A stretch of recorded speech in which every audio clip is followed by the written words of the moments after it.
Ladies and gentlemen, we are live today for another edition of a live race commentary presented by KRC. It's the Duramax Drydene 400 at the Dover Motor Speedway today. And for the second straight race weekend, we will be doing live commentary for the NASCAR Cup Series race. Coming off the heels of last weekend's Geico 500 at Talladega, where we saw Ross Chastain get his second win of the season and his second of his career, of course, as well.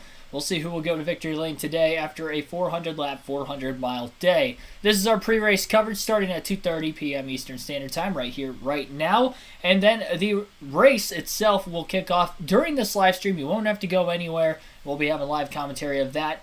Probably about, let me check the drop of the green flag time exactly. I believe it's between 3:15 and 3:20.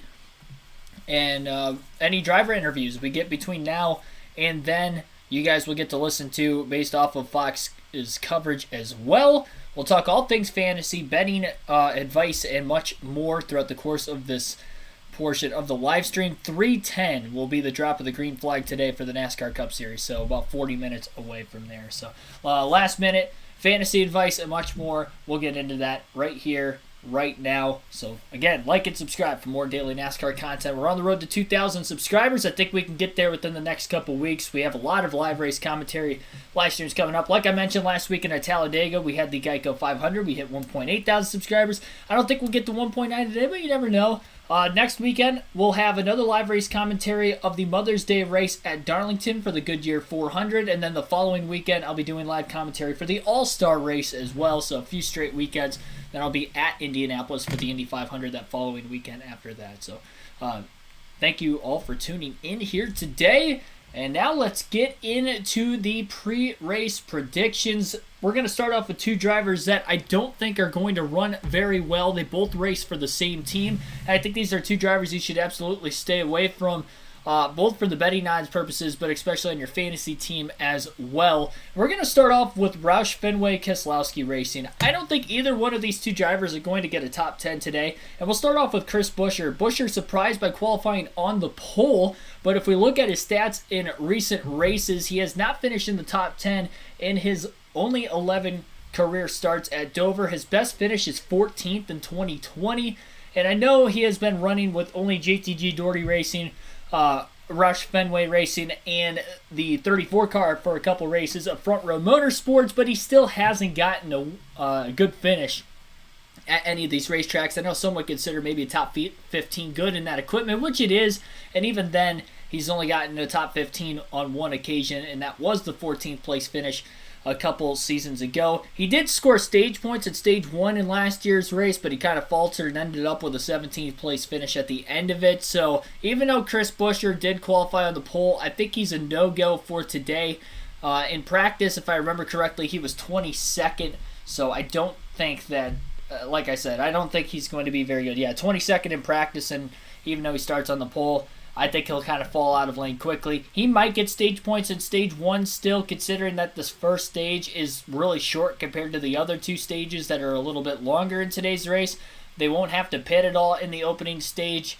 I don't believe they'll have to pit at all, at least in the opening stage of the race. I guess with the next-gen car, we really don't know for sure what the fuel strategy is going to look like over the course of the long run, but if it's anything like the last car, which was the Gen 6 car, again, they won't have to pit. I still don't think he's going to hold on to a top 10. If he does, it'll be in the back half of the top 10. So I say Chris Buescher. Don't buy in on the hype that he qualified on the pole. He's a no-go. I don't think he gets a top 10 today, and I don't think Brad Keselowski does either. I think easily Brad Keselowski is the best of the two drivers at that team. He's more experienced. He's a former champion, but Keselowski's had his struggles at Dover in recent years as well. He only has 4 top 10 finishes in the last 9 Dover starts. He qualified 22nd today. He was top 10 in practice, but I don't see how qualifying that deep in the field is going to help him. His finishes at Dover in recent years. Last season he finished here 16th, and remember this is all with Penske Racing. Finished 16th. He had 2 top 10s in both the 2020 races, but then he had 3 straight races outside the top 10 in both races in 2019, the fall race in 2018. So even though he only has 4 top 10s in the last 9 races here at Dover, he only has 2 top 10s in the last 6. So Keselowski is a no-go there. He has only led a combined 9 laps in the last 4 races here. He does seem to score stage points at Dover, which is good, but with him qualifying further back and the first stage being very short, I don't think he's going to get any stage points in stage 1. Stage 2, he might flirt with the top 10 today, but by the end of it, I don't think either him or Buescher will get top 10. So easy for me to say that those are going to be the 2 don't-haves today. You shouldn't have either one in your fantasy lineups for today's race. Got to get the chat on my phone here for a second so I can see what you guys think about that. Derek Booth, Tristan Heidenkamp, welcome into the stream. Being the first down in the chat. So those are the 2 don't have picks for this weekend. Now I have 2 sleeper picks. One may surprise you, may not, or at least with the stats provided it may surprise you. Both of these 2 have had speed this year, and they both are in the Chevrolet manufacturer department. We're going to start first and foremost with Daniel Suarez in the number 99. Daniel Suarez for Trackhouse Racing did get a top 10 last year at Dover, finishing in 9th place, and I think it's fair to say that not only Chevrolet has a lot of speed this year, but Trackhouse as a whole has a lot more speed this year than what they had in their first year in the Cup Series last season. So him having a top 10 is going to be really good for him. Both him and Chastain qualified inside the top 10. They'll be starting 7th and 8th in today's race, starting in the 4th row. That's going to help having track position at the front of the field, again, for Stage 1, especially with it being a shortened first stage. And outside of just Trackhouse Racing for Daniel Suarez's stats at Dover, he actually has 4 top 10s in a row in his only 4 career starts here with Joe Gibbs Racing of a 6th, 8th, 3rd, and 10th place finish. And even the 2 races he ran here in 2019 with Stewart Haas Racing under a much different package. Remember, that was the high downforce,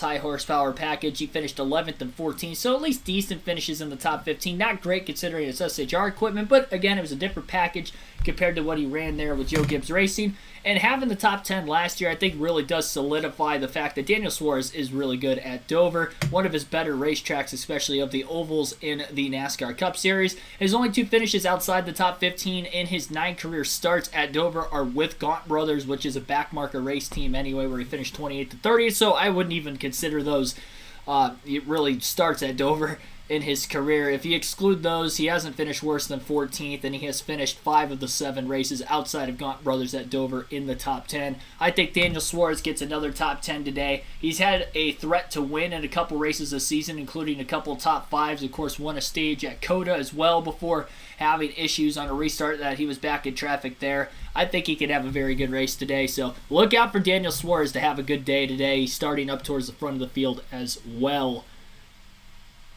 Reagan Fan 6, Michelle Marie, Cave Miller, Terry Lewis, Jeffrey Giordano, welcome to the stream as well. It is race day, and we are live for the live commentary. Again, going through the predictions. If you're just tuning in for the first time, we talked about the drivers who I don't think will run well today. I think both RFK cars will finish outside the top 10 of Keselowski and Buescher.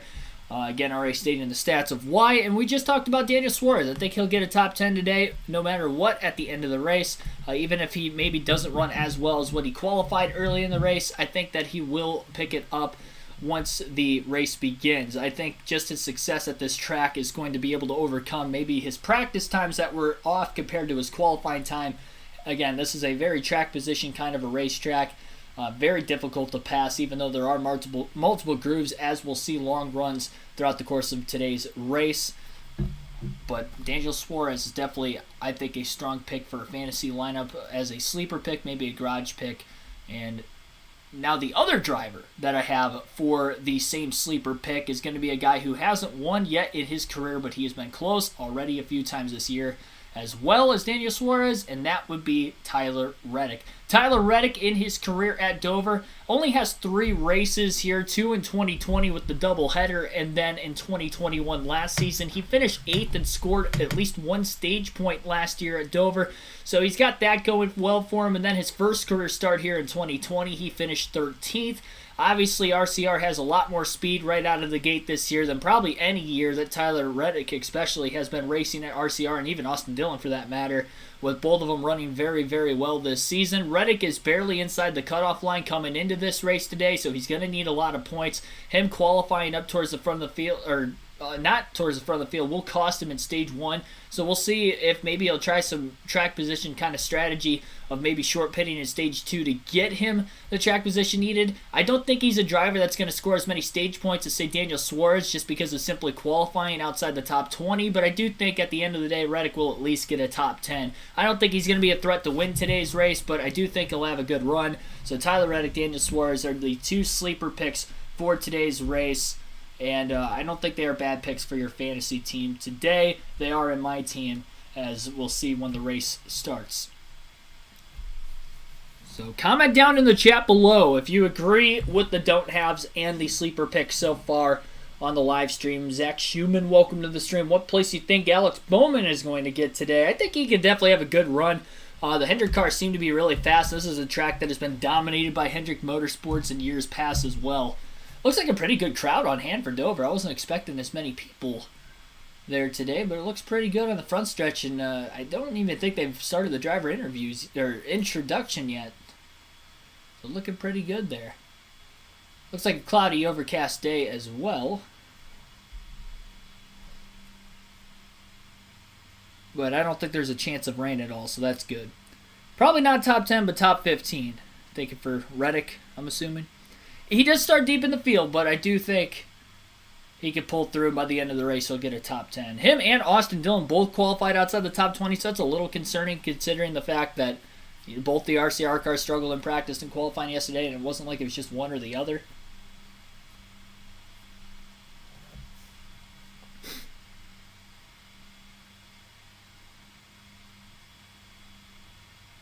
Thinking Alex is going to get a top 10. That's definitely possible. He did qualify in the top 10. He looked fast in practice as well. At least 3 of the 400 cars did. And the only reason Byron didn't is because he wrecked in practice, and now he has to go to a backup car for the start of today's race. So we talked about the guys who can run well that don't typically end up having great finishes, or I should say this year they have been having pretty great finishes, but overall in their career they haven't won yet. So those are the sleeper drivers. And we talked about a couple of guys that aren't going to run well. These are 2 drivers who I think will run well today. They are absolute solid locks for your fantasy lineup. They're, again, in my lineup, and then my pick to win is one of them. And we're going to start off with JGR's Martin Truex Jr. Martin Truex Jr. comes into today's race one of the better drivers at Dover in his career, let alone in years past. Of course, he got his first career win here back in 2007 in the spring race, but also has a couple more wins here as well. 2016 he won in the fall, and he has a win in the spring race in 2019. So 3 times he is a winner at Dover. He has led a lot of laps as well. Just in the last 5 races alone, he has led over 250 laps at Dover. And I think he can be a threat to win today. He did qualify outside the top 10, so he starts a little bit further back in the field. But there are some Toyotas that did qualify very well today, both the 2311 Toyotas as well as some of the Joe Gibbs Toyotas. And here is Martin Truex Jr. right now with Larry McReynolds, Clint Boyer, and Adam Alexander. Glad to be here. Yeah, but one thing about it, this seems to be a go-to racetrack. Not only do you have the 3 wins, Martin, but the last 5 races, 4 top 2 finishes. It almost doesn't matter what generation of car. What is it about this 1-mile racetrack? You know, I came here earlier in my career. It was like back in the Busch Norris Series, and I just fell in love with the track. And I feel like early on in my career in the Busch Series, I had good enough cars that I could figure out the details of this place.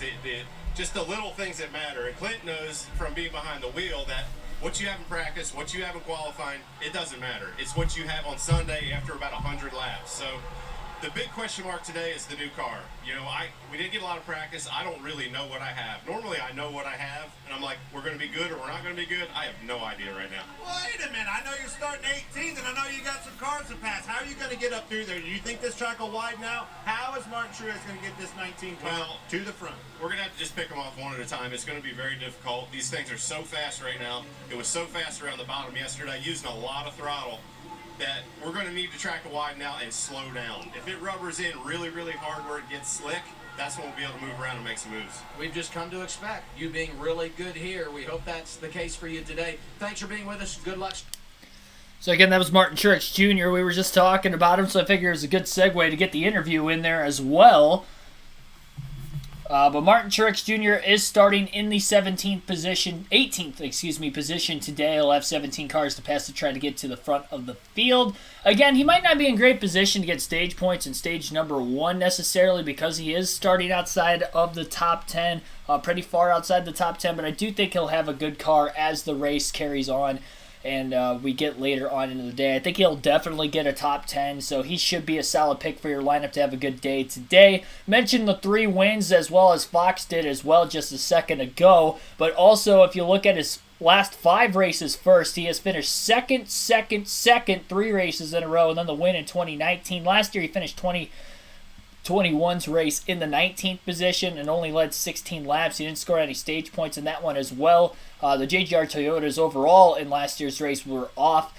This year they seem to at least be on in practice and qualifying, especially at the affiliates of 2311, as I mentioned moments ago as well. He has scored a lot of stage points, though, in the recent races. If you date back to 2017 spring race, which was 9 races ago, he has scored stage points in 8 of the last 9 races here.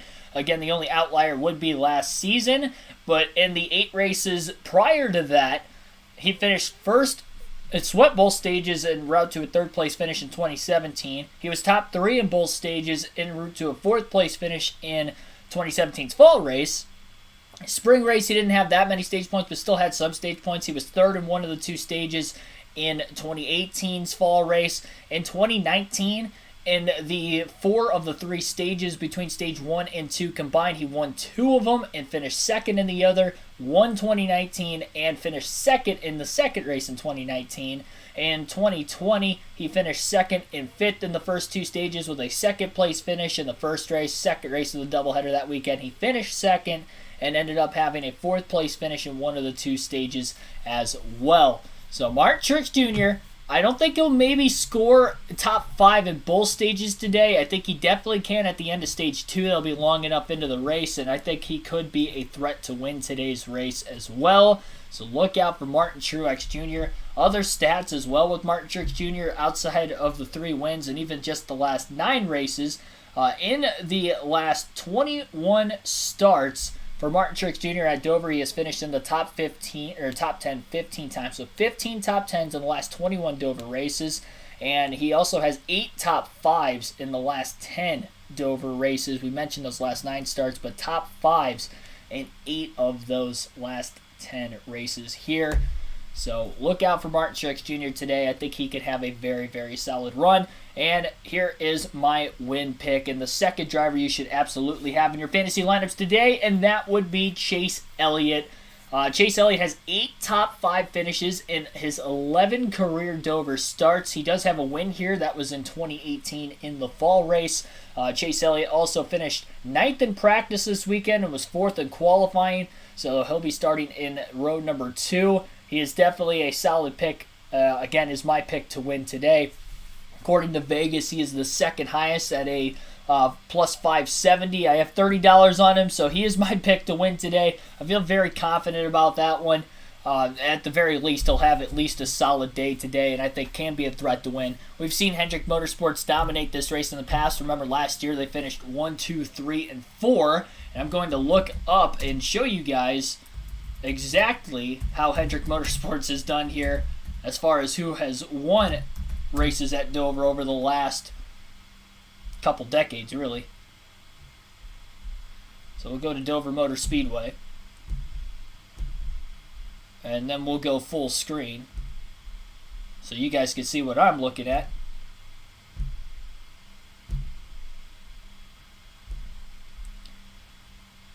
And at Dover, of course, Alex Bowman got the win here last season. In 2019, Kyle Larson got the win here, even though it was with Chip Ganassi Racing. He is at Hendrick Motorsports now. Chase Elliott won here in 2018 with Hendrick Motorsports. Jimmy Johnson had a win here in 2017.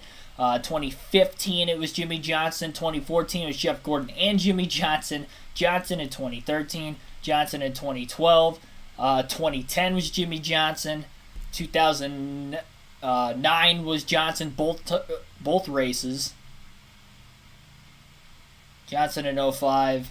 So Hendrick Motorsports definitely has a lot of wins here. Gordon in 2001. 2002, Johnson swept both races as well. So I think this is going to be a strong pick. Hendrick Motorsports has done really well here, even though it's been pretty much the 48 and the 24 cars the entire time, no matter who seems to be wielding them. But Kyle Larson obviously led a lot of laps here last season. He led over 200. I think he led 268 exactly of the 400 laps. We'll look at last year's race stats while we're here too. 263. I was off by 5. Oh, jeez. Michael Waltrip just dropped, I don't know what he dropped, but he dropped something. He dropped some sort of food nearly on Denny Hamlin again. What is this pre-race? I'll tell you. Michael Waltrip dropping cake. It looks like cake. I don't know what's going on with Fox's pre-race right now, but he dropped some cake and it rolled underneath Denny's race car. Probably have to clean that off on the pit road. What a klutz. Eduardo W., Lisa Rogers, welcome to the stream as well. Any place to watch the live race? The race is on Fox Sports 1 today. If you don't have cable, I'm not sure of really any streaming platforms that show it. Usually NASCAR has at least one of the in-car cameras on YouTube you can watch the race through, but we'll be live streaming the race today as well. You won't be able to see the actual race, but I'll have the live commentary for you guys once the race actually begins.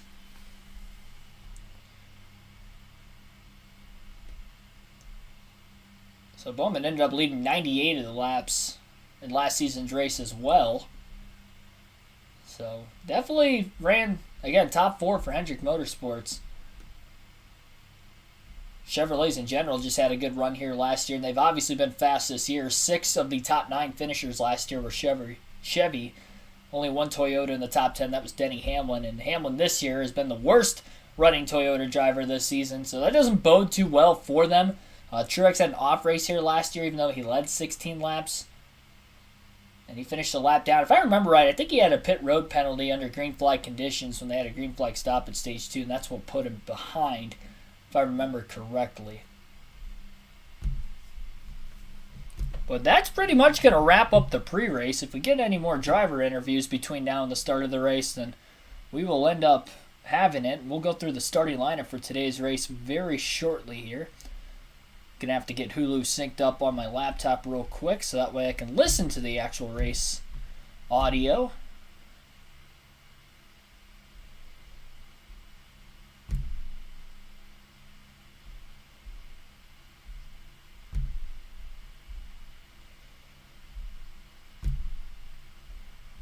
Alrighty.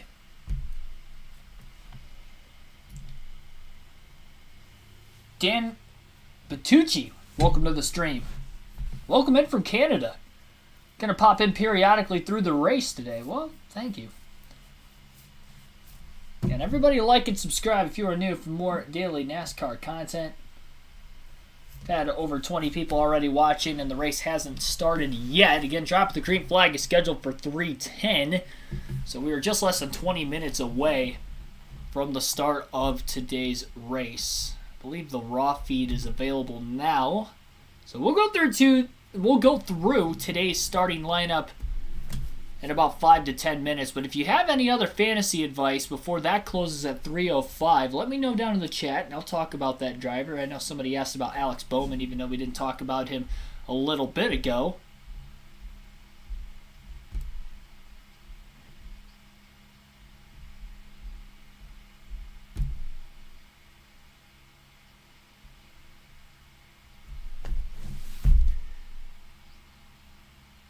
So glad you're here today. I'm assuming it's because you can't watch the race with it being on FS1. Yeah, last week I was surprised. I think we only had...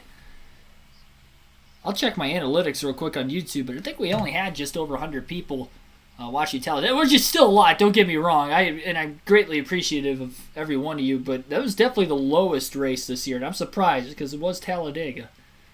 I think with it being on the main Fox and having over 4 million people watching that race on the main Fox network last week, that was probably a large part of it. But the next few races will be on Fox Sports 1, so if you don't have cable and you're unable to watch the race, definitely tune in for the live race commentary. We'll have that each of the next few weekends.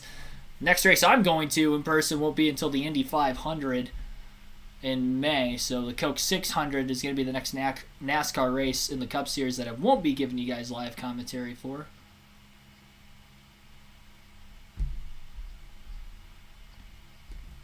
So the pre-race ceremonies are beginning. National Anthem is starting here in a couple of seconds.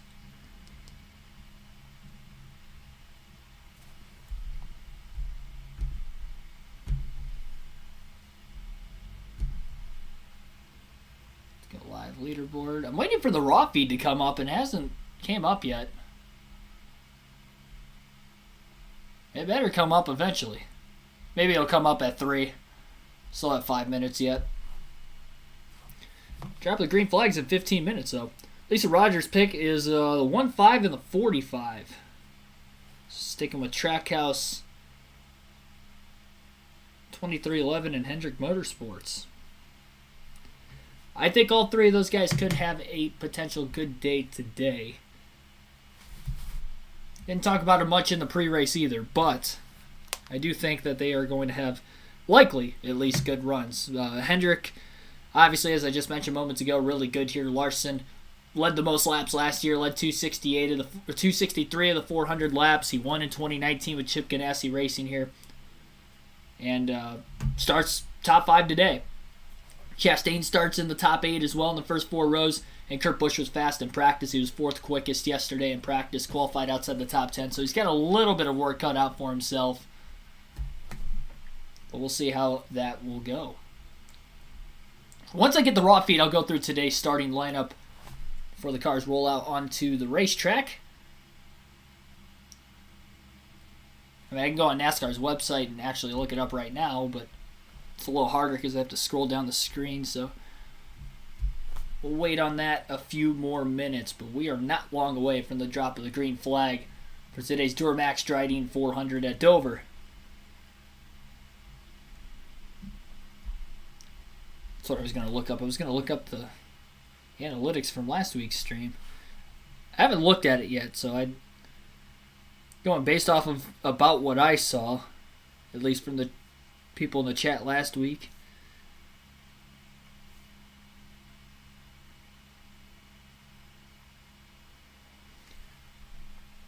Phone's acting slow on me. That doesn't help. I know the internet's fine on the stream right now, so that's good. Alrighty. Talladega.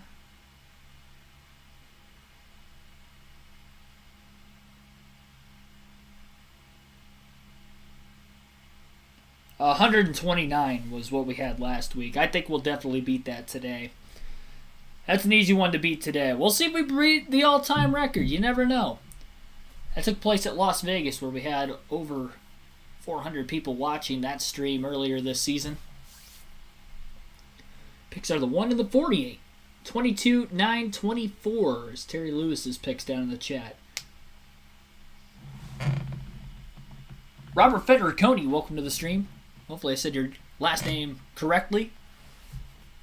NASCAR currently under commercial break. Just wrapped up the national anthem moments ago. So they'll be given the command when they come back from the break. And then they'll begin the pace laps before the drop of the green flag for today's NASCAR Cup Series race at Dover. Once I get the raw feed, I'll get that to you guys on the channel. I'm constantly refreshing the page, waiting to see if any of it is going to come up. And so far, I'm still waiting.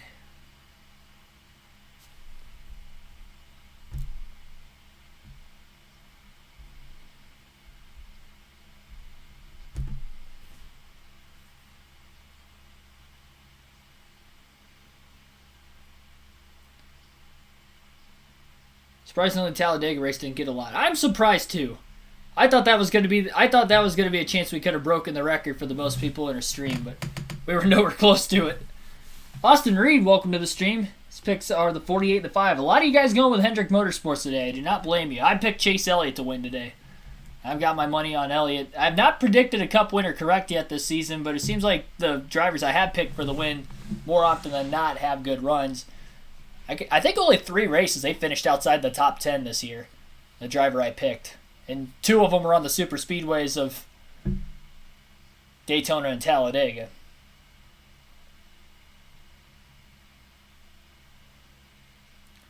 Where I'm lacking this season is the sleeper picks as far as my pre-race predictions go. I have an above 500 record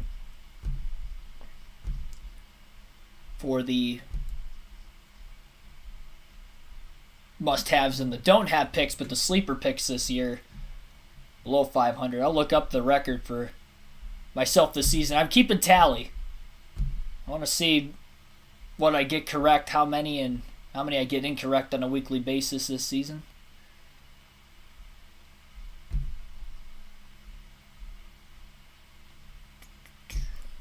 My preseason prediction, I had Kyle Larson winning today.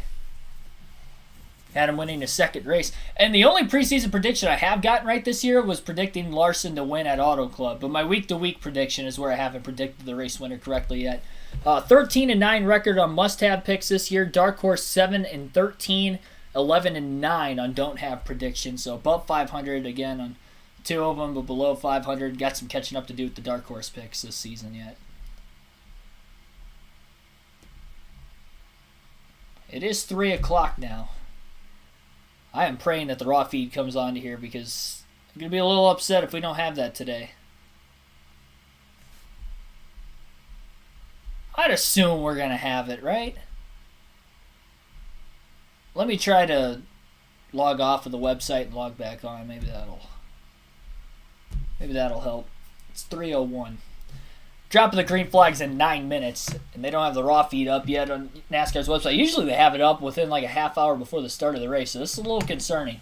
I want to show you guys the leaderboard during the live commentary today.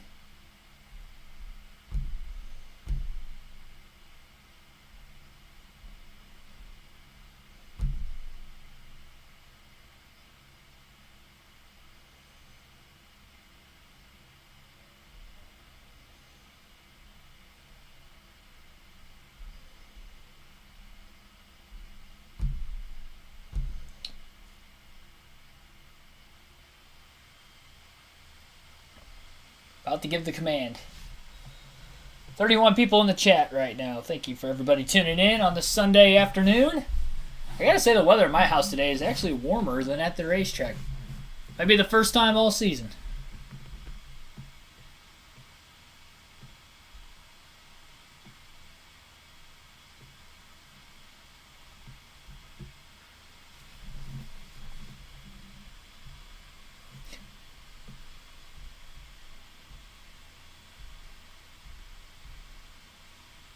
Here is the command.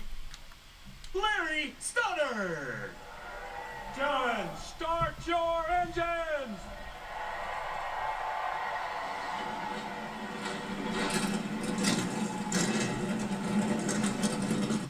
No better way to pump up the race than the flyover following the national anthem and then followed by the command.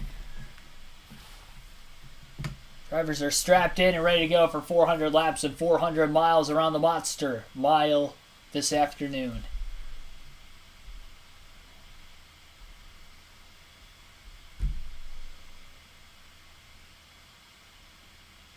Come on, NASCAR. Their website still does not have the raw feed right now, and it's a little concerning. Historic Cinematics, welcome to the stream. Raining in Southern Ontario.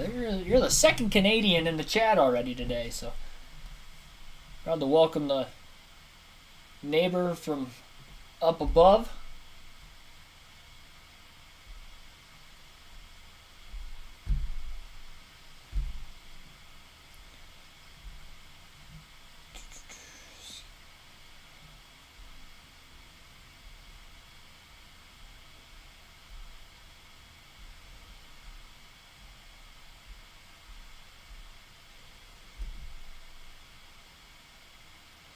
Well, the engines are fired, so I guess we'll go through the starting lineup right now on NASCAR's website while we're waiting for the raw feed to become available right now.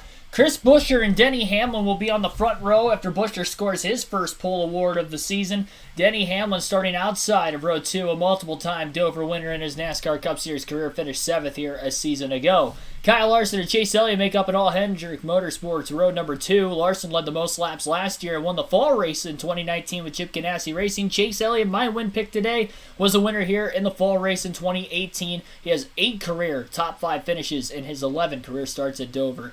Ryan Blaney and Alex Bowman will line up in row number 3 with Ryan Blaney looking for his first Dover win, and Bowman got his 1 year ago in 2021. Led 98 laps in that race as well and road to victory.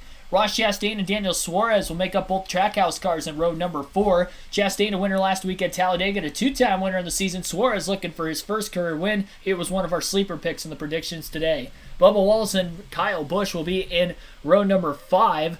Both of the Toyotas are the highest running Toyotas in the qualifying order for today's race. Kyle Busch, a multiple-time winner at Dover in his Cup career. Wallace looking for his first win at the track today. Kevin Harvick and Austin Cindric will be in row number 6. Both Fords there. Kevin Harvick, a former winner at Dover. Cindric, our Daytona 500 champion this season. Ryan Preece and Justin Haley will be in row number 7. Both surprising very, very well runs in qualifying yesterday. Preece for Rick Ware Racing, Justin Haley with Colleague Racing. Ricky Stenhouse Jr., Kurt Busch will be in row number 8. Kurt Busch, also a former winner at Dover, was 4th fastest in qualifying yesterday. And Ricky Stenhouse Jr., with one of his better qualifying attempts this season, he'll start 15th. Christopher Bell and Martin Truex Jr. will be in row number 9. Truex, a 3-time winner at Dover, and was one of our must-have picks in the predictions today. Christopher Bell looking for his first win of the season, just outside the cutoff line for the playoffs coming into today's race. A.J. Allmendinger and Brad Keselowski will be in row number 10. Keselowski, a winner here in 2012. A.J. Allmendinger making a part-time season ride today as well for Colleague Racing. Corey LaJoie and Joey Logano will be in row number 11. Logano qualifying in the back half of the field is going to have some work to do today, as well as some other drivers further back in the field behind him as well. Chase Briscoe and Austin Dillon will be in row number 12. Dillon had a second-place finish last weekend at Talladega. A couple top 5s on the year for him, and Chase Briscoe a winner already this year at Phoenix. Eric Jones and Tyler Reddick will be in row 13. Reddick was one of the sleeper picks today as well. Had a 8th-place finish at Dover a season ago. And Eric Jones has a couple top 10 finishes already this season. He'll look for another today. Eric Almirola and Cody Ware will be in row number 14. Almirola finished in the top 10 a couple seasons ago in 2020. Finished 6th in this race. We'll see what he can do today. Michael McDowell, Cole Custer will be in row number 15. Abysmal season for Cole Custer so far this year, but he did have a top 10 at Dover last season, finished 10th. We'll see if he can come from deep in the field to do that again today. Ty Dillon and BJ McLeod will be in row number 16. Ty Dillon will be starting at the rear of the field after failing pre-race inspection multiple times. William Byron and Todd Gilliland will be in row number 17. William Byron wrecked in practice yesterday, didn't get to qualify, so he will be starting with a backup car deep in the field. And rounding out the field in row number 18 will be Harrison Burton and Josh Bilicki. They both wrecked in practice as well. Rookie Harrison Burton's had a very, very poor set of runs this season, still looking for his first top 10 of the year. That is today's starting lineup for the Duramax Drydene 400 at Dover.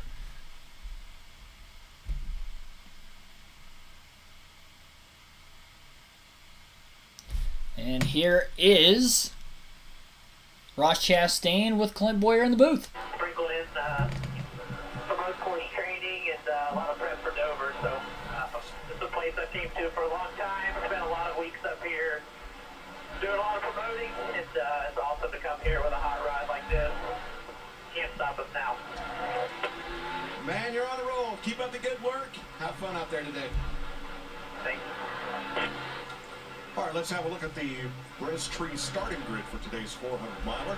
Chris Buescher has his first ever career pole and the first for our...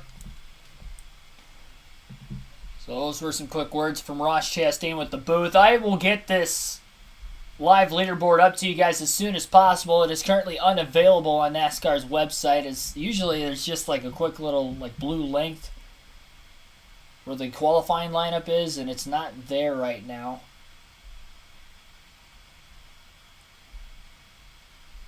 As soon as that becomes available, of course, I will give that to you guys.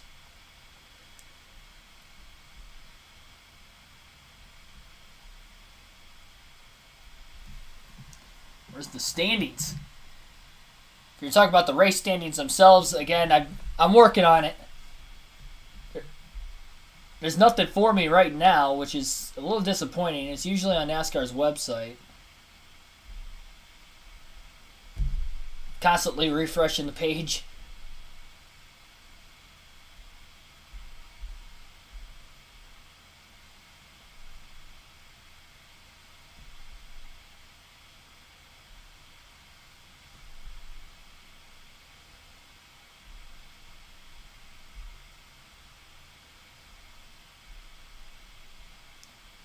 I mean, even where the links are for live leaderboard, lap by lap, lap time scanner audio, all that stuff, I try to click on it, and it takes me right to where it would usually take me, but it's just, like, not available for whatever reason.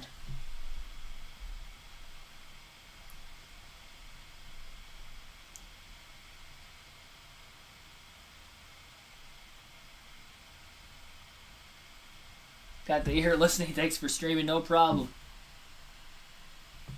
My pleasure. Dropping the green flag here in a few moments. Checking pit road times right now.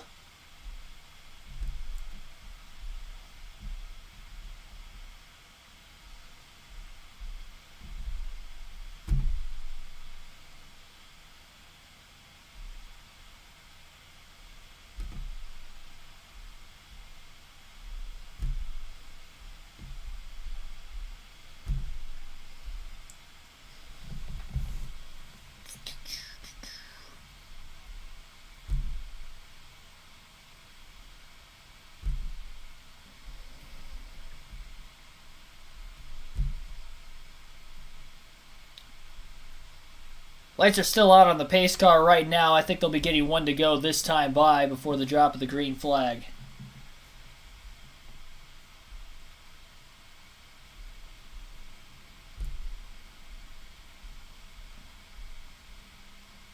I'm not sure where else I can go to get this stuff, to be completely honest.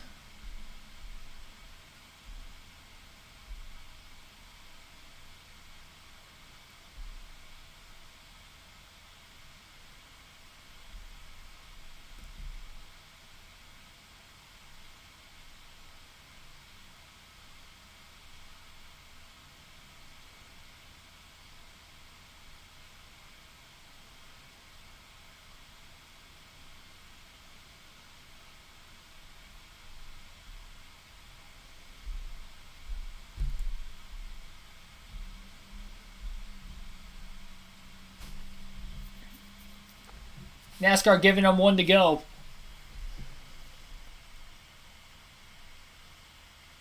Is it not on TV today? It's on Fox Sports 1, for those of you that want to watch the race.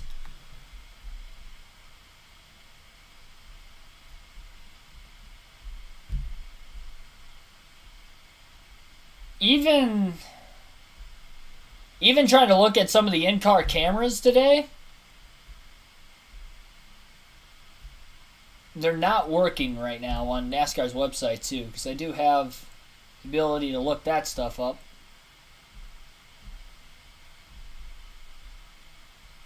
It keeps saying Darlington Raceway too. The top, like, it's all messed up right now.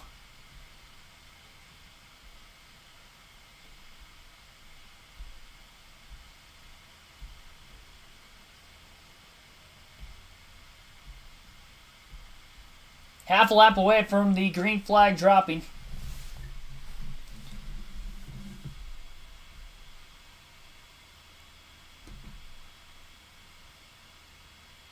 Come on, man.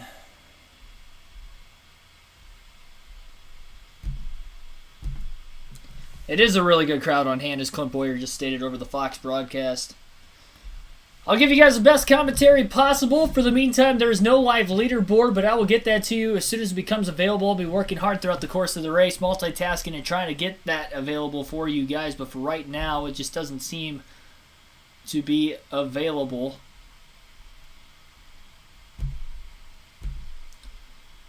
Chris Buescher elects the outside on the restart. The green flag is in the air.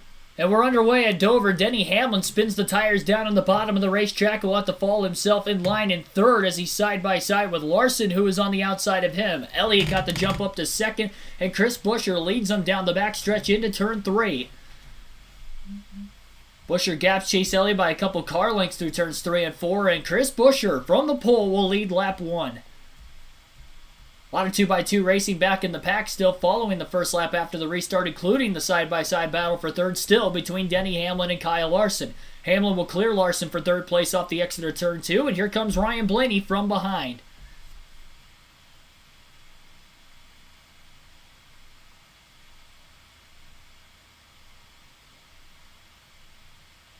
Larry McReynolds in the Fox booth this weekend as well.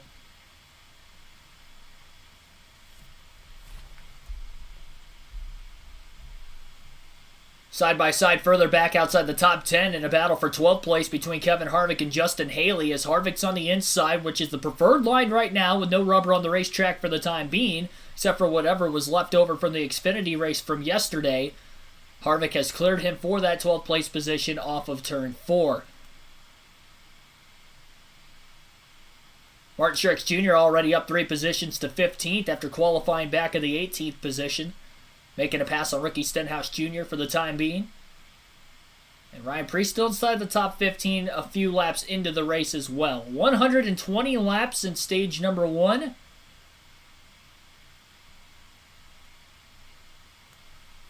Chris Buescher has pulled out to about a 7/10 of a second lead over Chase Elliott.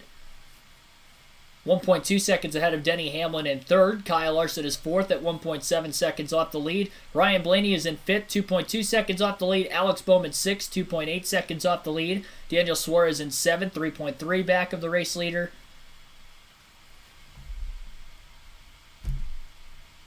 Fox went back to the initial start for a second as well.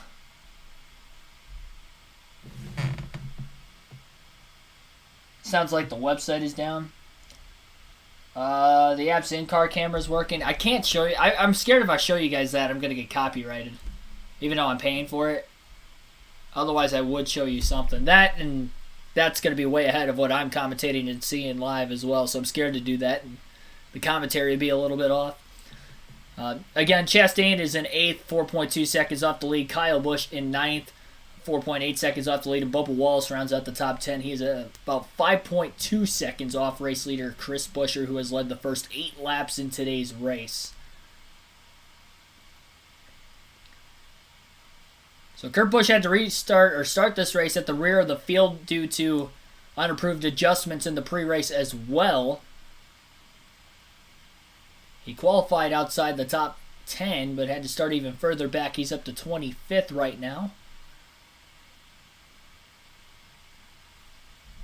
Try to restart the website. I've been refreshing. I've been backing out of the website completely and logging back in. I will continue to do that all day until it becomes available. But right now, it just doesn't seem like it's working too well. So bear with me. We will have the live leaderboard up at some point in time. I hope. The first career laps Chris Buescher is leading at Dover right now as well after starting on the pole. It was surprising not only because it was Chris Buescher himself qualifying on the pole, only a 1 career Cup Series winner, and that was back in 2014 in a fog-shortened Pocono race.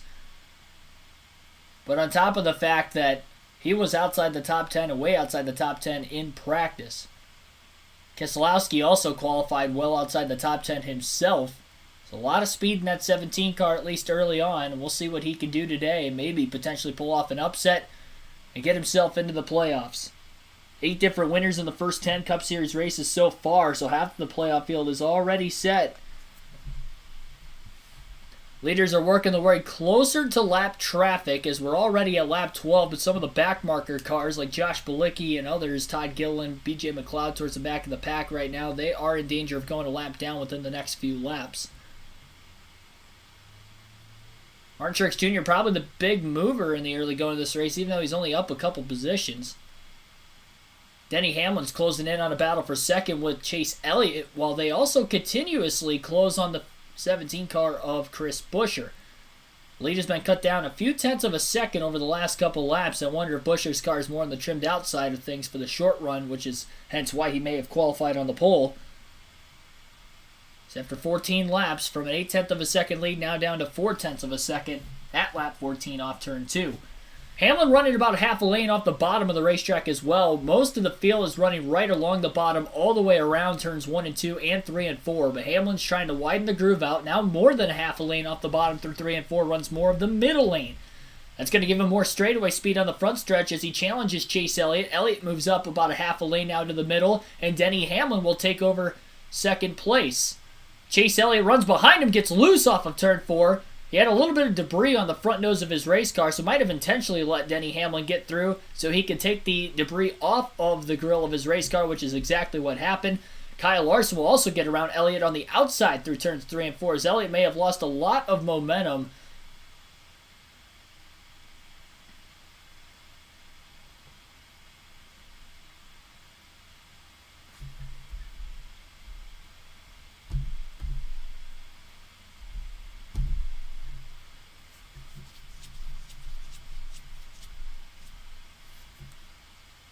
So Elliott, after being a half a second off the race lead from Chris Buescher 3 laps later, now is about 1.8 seconds off the lead after dropping back to 4th, having to get the debris off the front of his grill on his race car.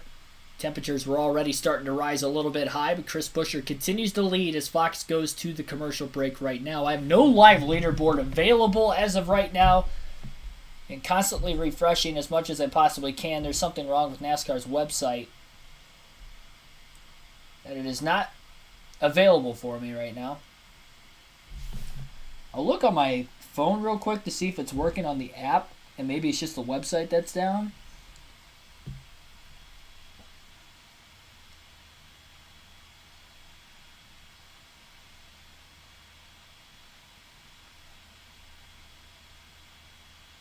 Problem is, you guys wouldn't be able to see it even if it works on my phone, which seems to be working on my phone. Looks like into the commercial break as well. Denny Hamlin is just taking the race lead away from Chris Buescher. And Buescher's actually back to 3rd place, about 8/10 of a second off the lead, as Larson will make the pass as well. So Buescher had about a half a second lead on Denny Hamlin. Pass seems to have been made now as Denny Hamlin is leading his first laps of the early going of today's race. Yeah, the app is working. The problem is I can't get that on the screen for you guys. And the screen is so small, you'd only be able to see 5 positions at a time without me scrolling, even if I could get it on the screen. But that's how I'm seeing that Denny Hamlin has taken the race lead during the commercial break. So I can't really do any live commentary without a leaderboard on hand. I think the website itself is just down because the app is working fine. But the website, nothing is available on the website. I'll try to Google maybe. Maybe I can find something on Google. Live race. Live.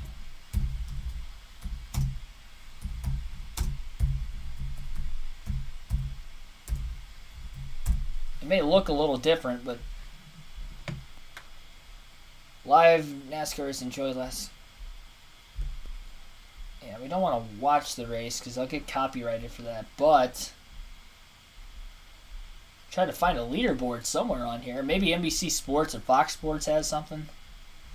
They are back from the commercial break, and yes, Denny Hamlin is in the lead. They'll likely show the replay of it, which they are right now. So Chris Buescher was catching up to the back of a lap car of Todd Gilliland in the 38. When he caught him on the bottom lane, it looked like the wake of the dirty air had messed up the 17 of Chris Buescher as he got a little loose in the middle of turns 1 and 2. Tight, whatever the case was, the car wiggled around quite a bit.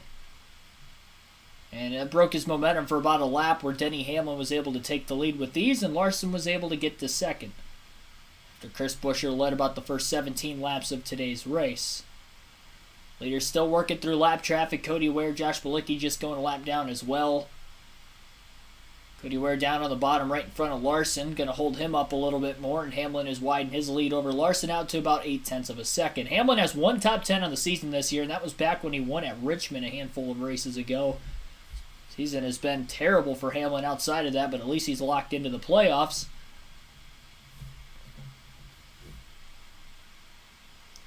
Mobile one works for you. Yeah, exactly. I mean, mobile app is working for me, but unfortunately you guys won't be able to see the leaderboard on my phone. So I need my phone for the chat.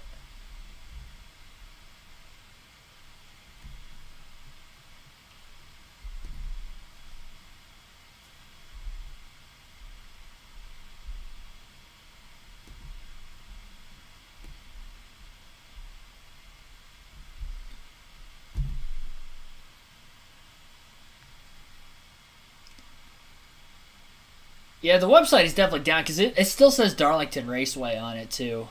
Like, it doesn't even say Dover on the upper left-hand corner of the screen.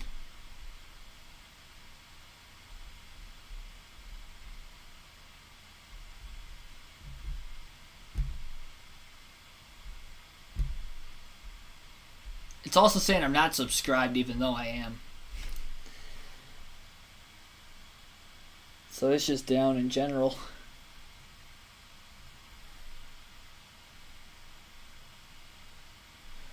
Wonder if there's going to be any shifting going on today over the course of the long run as we see more tire wear and the track tends to slow down as more rubber is laid on the track and the grooves start to widen out. That's something we've seen on short track races this season.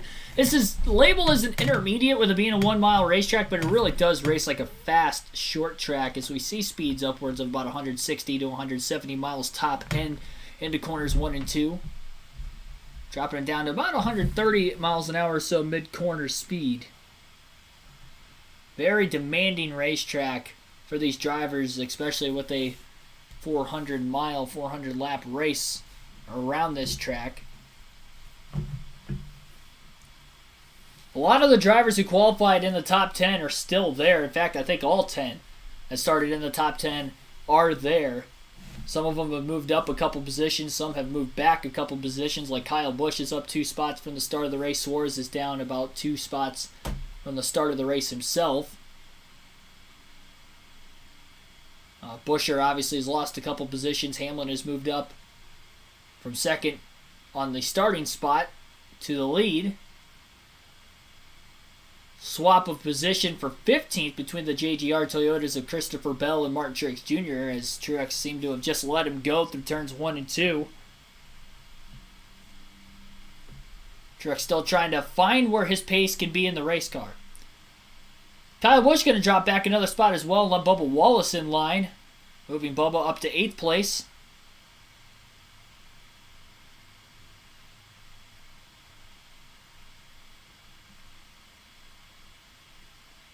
Kyle Busch talking about being a little too loose in the middle of turns 3 and 4 right now as well, so that's where he's struggling the most with his race car. Kyle Larson fastly approaching Denny Hamlin for the race lead. Hamlin jumps up to the outside lane, trying to get a little bit more momentum build as most of the lap cars are on the bottom lane as well, so it's also taking him out of the dirty air in the middle of the corners. Back to the middle to upper groove in turns 1 and 2 as Kyle Larson continues to run the bottom. Next lap car will be the 21 of Harrison Burton. Hamlin jumps to the inside of Burton into turn 3. Larson will now run the middle to upper groove. Kind of got caught up by the 21 car just a little bit, and now we have a cat and mouse game going on with the moving chicanes at the back of the field, them being the lap cars, and a lot heavier lap traffic, 2x2 and more coming up in the next couple laps as well. Hamlin nearly makes contact with one of the lap cars. That was Ty Dillon in the 42 car. All over his left rear corner panel in the middle of turns 1 and 2. Almost drove it in a bit too deep. Larson has to go to the outside to get around the 42 car of Dillon off the exit of turn 4. That'll give him a little bit more momentum as he runs Hamlin down, who cuts underneath another lap car of BJ McLeod. Fun to watch this battle for the lead going on right now between Denny Hamlin and Kyle Larson. They're about 1.7 seconds ahead of Buescher right now in third, who's a few tenths of a second ahead of Elliott. Kevin Harvick battling Austin Cindric for position just outside the top 10, I believe for 12th place. Harvick will make the pass on the outside. Elliott has ran down Buescher in the battle for third now since getting into heavier lap traffic, and Chase Elliott now working on the higher lane, just a bit higher than Buescher, who went to the middle to get around the lap car of McLeod. So we got a battle for third going on right now. We also have a battle for the race lead. Gonna have to make a pit stop at some point in the opening stage. It's longer in stage 1 than what it was last season. So 120 laps in the first stage. Be interesting to see if these crews will try to split it in half or if they'll wait it out for a caution. Considering the fact that this is a track where you can lose multiple laps by pitting under green flag conditions, it would be risky to short pit. Not sure exactly what the fuel window is, though, coming into this race. So I'm busy trying to get the live leaderboard up on the screen that I wasn't able to really find anything else. Kevin Harvick seems to be one of the fast movers that qualified outside the top 10, just making a pass on Daniel Suarez to move up to the 10th place position. Denny Hamlin trying to put Austin Dillon and Joey Logano a lap down. Logano's in the back of the field right now as well, outside the top 20 still where he qualified. Hamlin rounding the bottom, and for the second straight corner, he cannot clear Austin Dillon. And off the exit of the corner, we have the competition caution. So that is part of why Austin Dillon was battling Hamlin as aggressively as he was. So first caution of the day, lap 40. It is the competition yellow. Austin Dillon was barely on the lead lap at the time of the caution. Free pass will go to Chase Briscoe in the 14 car during the comp yellow. A lot of adjustments going to have to be made for drivers like Briscoe, Logano, and Dillon who are struggling early on and were at danger of going a lap down at the end of the first 40 laps of the race. They may be within the window to make it on fuel to the end of this opening stage by pitting now, but we'll have to see.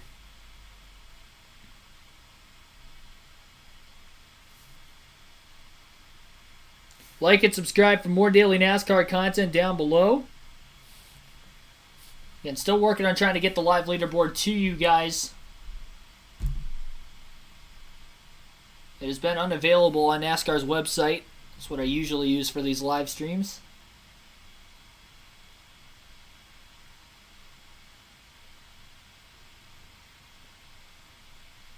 So the entire field will make their way onto pit road right now. The lap car's taking the wave around from what it looks like. 4-tire stop for Kyle Larson.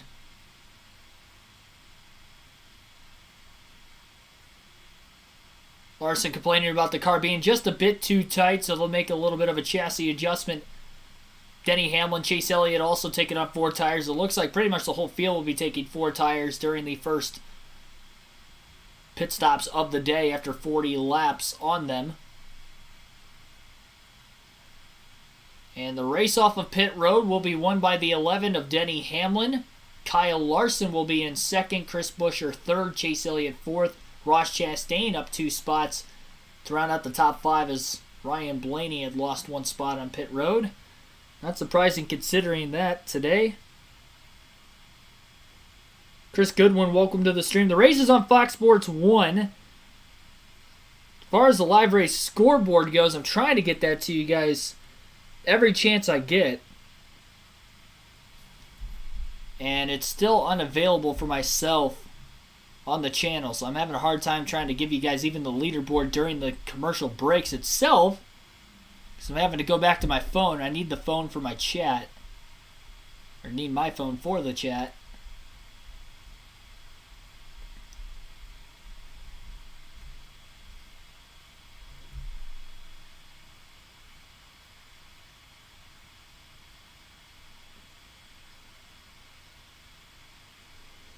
Football team drafted players that they needed. Yeah, I am a Packers fan. It did seem like they had a pretty good draft this year. I'd say better than the last couple of seasons. Although A.J. Dillon was a good pick a couple of years ago, I will say. But I'd say this was the best draft overall for the Packers in the last couple of seasons.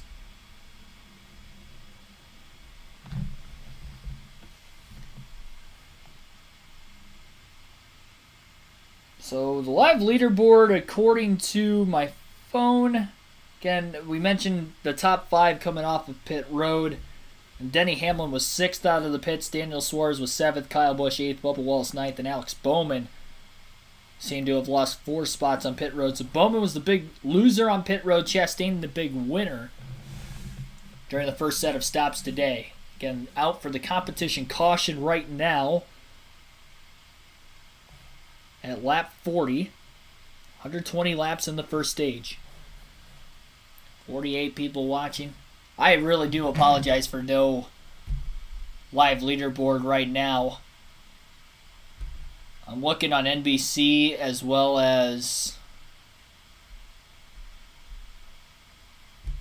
Fox Sports to see what they have.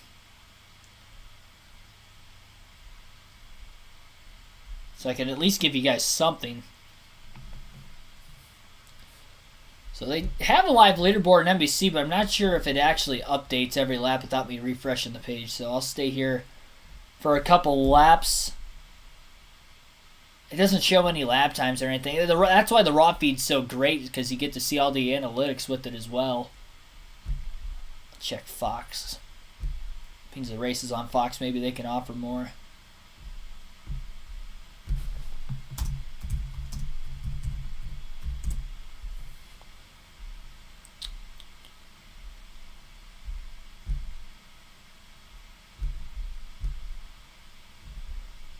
Leaderboard, Fox Sports. Yeah, it might look a little different if I can get something on there for you guys.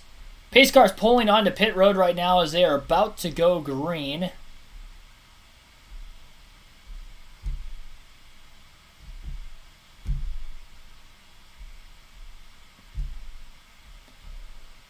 And green flag is back in the air. Hamlin elects the outside on the restart, as did Chris Buescher at the start of the race, but it'll be Denny Hamlin on the bottom lane who will almost lose the lead to Larson as he can't quite clear him off of turn 2. Still side by side into turn 3 with Hamlin on the outside, Larson on the bottom. Hamlin will complete the pass off of turn 4. Larson has to duck in line behind him at the start-finish line.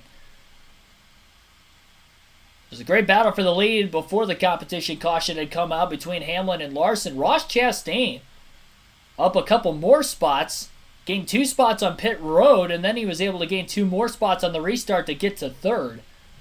Dropping Buescher back to 4th, Elliott 5th. And Ricky Stenhouse Jr. has gained a few spots since the start of the race, up to 17th after qualifying 15th. Side by side for 7th between Kyle Busch and Daniel Suarez. Suarez was able to gain a couple spots on pit road as well. So both the Trackhouse cars had pretty good pit stops.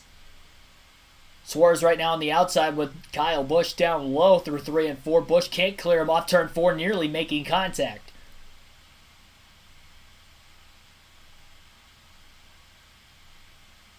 Busch will complete the pass now in turns 1 and 2 for 7th. And Ricky Stenhouse Jr. now has gotten around Kevin Harvick as well to round out the top 10. Kyle Busch, at least earlier before the caution, was a little loose in the middle of turns 3 and 4. And off the front bumper cam of Daniel Suarez's number 99 car, you can see Busch wiggling around in the middle of 3 and 4 as well. It definitely still looks to be on the loose side of things. So Kyle Busch having a handful, which is not fun, just 50 laps into a 400-lap race, especially at this challenging of a racetrack.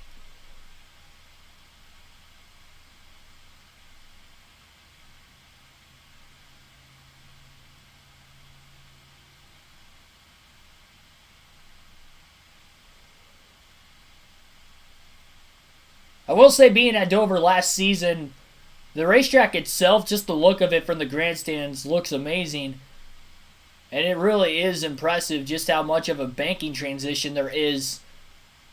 Even with the straightaway, how banked the straightaways are at this racetrack. And then the transition from the banking to the asphalt, it just seems like there's a gigantic, or the transition from the banking to the corner to the straightaway. It's just such a big hop. Then that same dip or hop going back into the corner again as well. Really hard to explain in person. It's how drastic it is. More banking on this straightaway than any other straightaway on the circuit as well.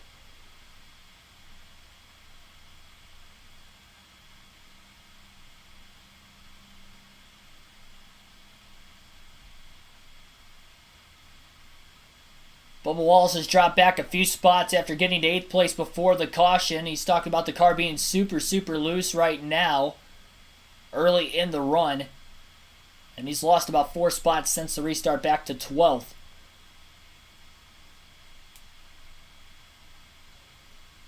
Hamlin has jumped out to about a 1.4 second lead over Kyle Larson. Hamlin controlling the race early on and has led the most laps up to this point, after qualifying on the outside of the front row in second.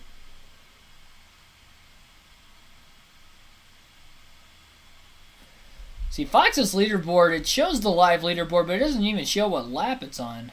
Oh, it does on the side. See, that's not something you guys would be able to see, though.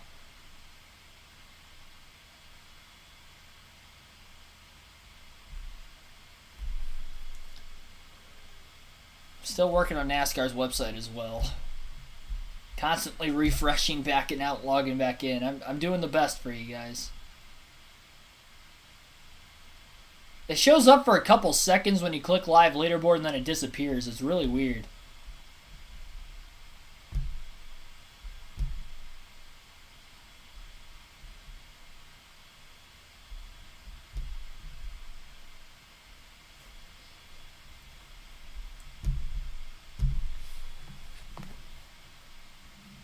Hamlin still pulling Kyle Larson, slowly but surely. About a little over a 7.5 second gap to round out the top 10 right now, which last week, at one point when they were 3x3, especially early in the race, it was only about a 3-second gap between first place all the way back to 30th. That we saw on the live leaderboard. Adrenaline Rush, welcome to the stream.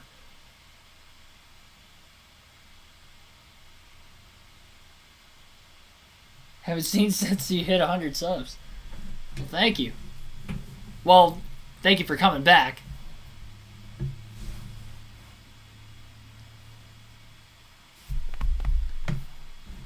Fox going to another commercial break as of right now. Still working hard and trying to get that leaderboard for you guys. See, I click follow live leaderboard. And it gives me the lap times. It's still giving me lap times and then it disappears. It just goes away after like 5 seconds. Almost kind of when the...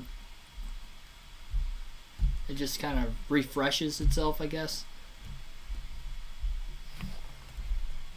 Click on lap averages. It's only showing stuff for practice. It's not showing anything for the race. And then results is just showing the starting lineup of the race. So NASCAR's website is down right now.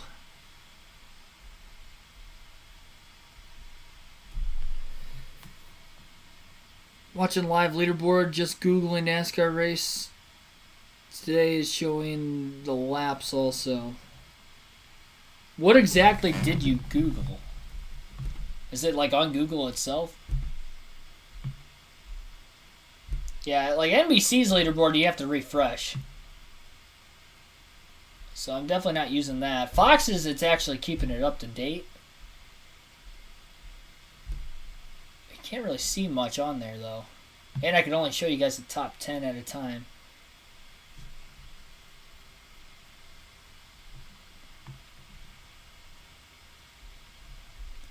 I mean, it's better than nothing. I might just have to show it.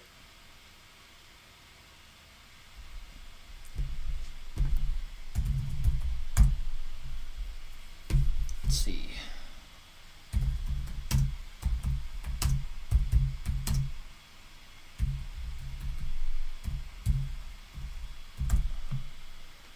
NASCAR Race Live leaderboard. It shows the point standings.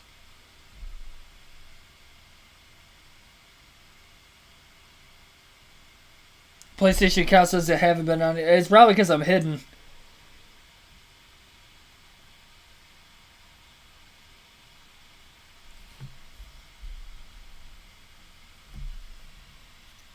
Been hidden for a little bit on PlayStation account.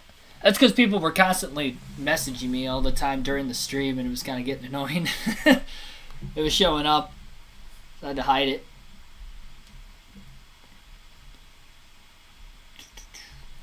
Fox back from the commercial break. 55 laps to go in stage number 1. Lap 66 at 400. Denny Hamlin's going out to about a 2.5 second lead over Kyle Larson.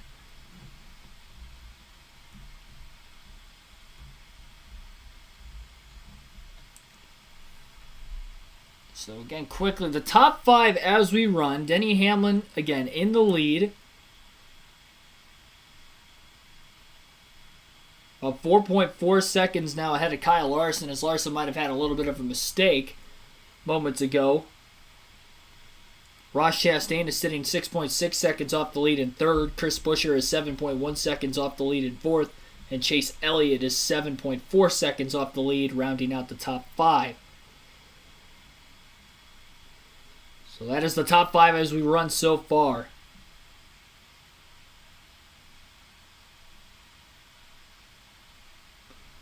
Caution is out.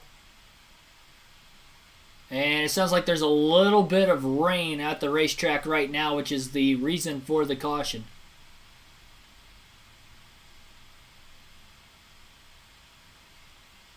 So, light sprinkle right now over the Dover Motor Speedway is the reason for caution number 2. Denny Hamlin's already led more laps today than in all 10 races so far this season combined. Even when he won at Richmond earlier this year, he only led 7 laps in that race.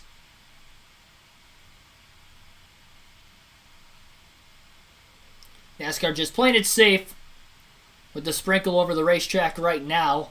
Can't blame them for that after what happened at New Hampshire last season.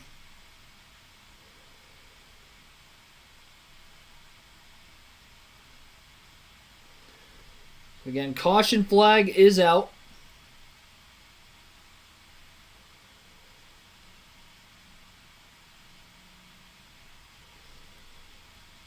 Light sprinkle over the racetrack.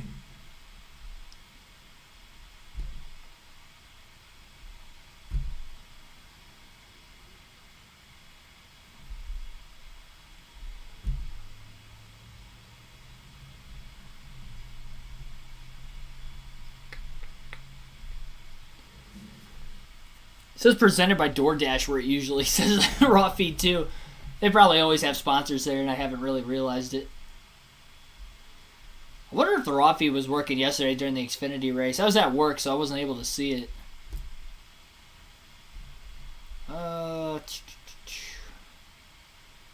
Yeah, I like that. NASCAR.com, Duramax 400 race results, live scoring, practice, qualifying, leaderboards.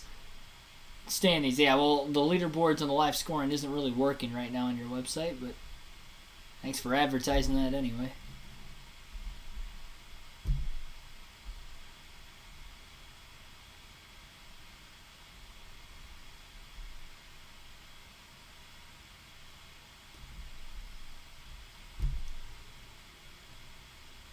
So they're currently still under caution with the light rain. They haven't thrown the red flag yet.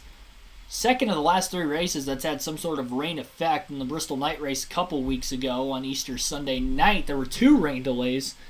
Still able to get the race in. Now, Dover does not have lights. So just throwing that out there. I don't think it rained in the area beforehand either. So, maybe for instances where tracks don't have lights like this weekend. I've been mentioning it since they started later start times. I didn't have the channel the entire time before that, but I have this YouTube channel now. Yeah, they need to not start the races as late at tracks that don't have lights. So you have an instance like this, where if it does start to rain heavily, more than just the sprinkle like we have right now, and we have to wait for the track to dry, sundown's about 8:30.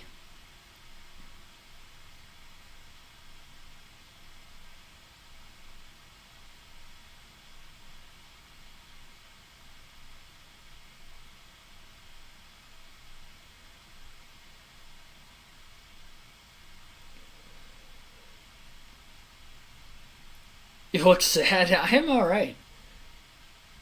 I'm just trying to focus. Why do you say it looks sad? No, I'm doing great.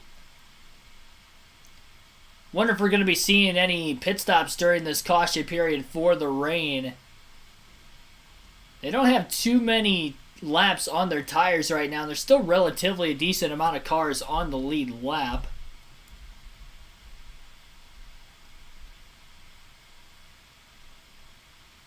Believe the free pass just went to Michael McDowell. Not entirely sure if that is the case.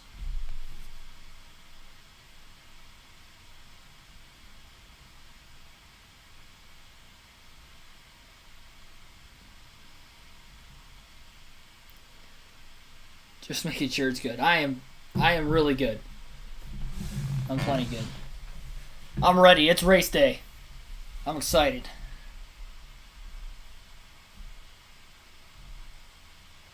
The only thing I'm not excited about is the fact that I haven't been able to give you guys a live leaderboard yet.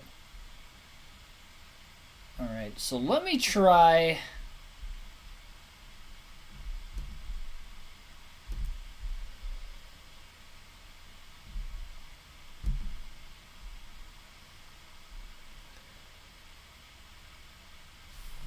try this. At least you guys have some sort of a leaderboard on Fox's website.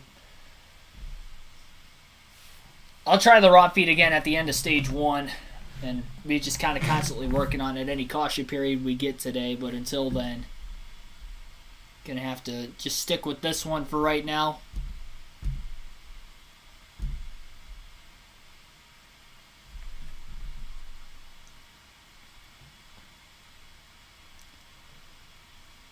Billy Deluxe, welcome. It is raining currently at Dover. Still under caution though.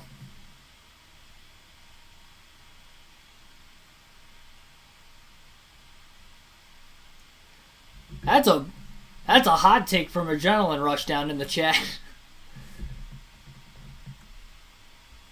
Season kind of sucks. I think most people will be in a disagreement with you, but you're subject to your own opinion though.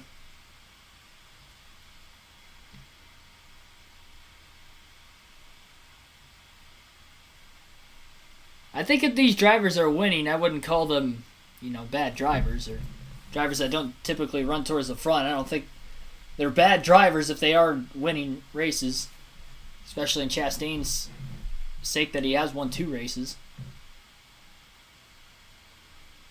See if pit road's going to be open this time by... They're keeping the cars on the racetrack right now to try to keep heat on the racetrack. Pit road is open this time by. Denny Hamlin will pit. Kyle Larson stays out. A lot of cars are pitting, but not many are staying out on the racetrack. So Kyle Larson will restart as the race leader. Hamlin was the first driver on pit road, peeling off from the lead. Each team has 7 sets of tires from the start of the race. This will be the second set going on right now. For the drivers pitting, the drivers staying out will have that extra set at hand, as well as track position. I'm not sure how much of a difference, again, these tires are going to make. We were only green flag for about 20 to 30 laps. A lot shorter than what we ran the first 40 laps before the competition caution.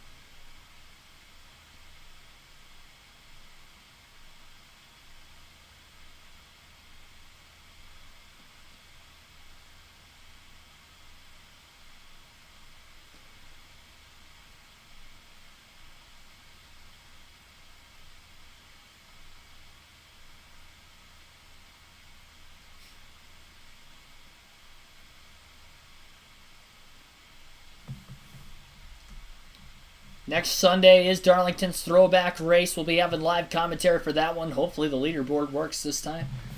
And we have Fox's leaderboard on us, I guess, for right now. It is not exactly accurate because Denny Hamlin just hit pit road. It is a little bit behind even for myself. But it's the best. We got to work with what we have.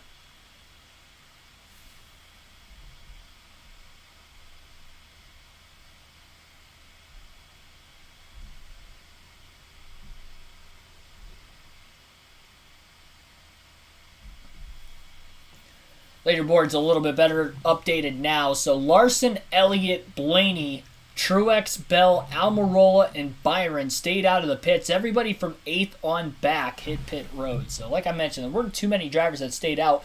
I think that's a good call for Truex, Bell, Almirola, and Byron. They were well outside the top 10. Byron started at the rear of the field. That's one way to get all their track position back.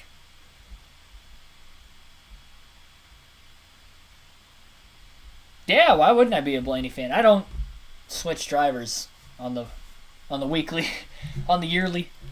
Just because my driver, if they have a bad season, I wouldn't bandwagon to another driver. I'm staying through with it to the end. Till Blaney's retiring day.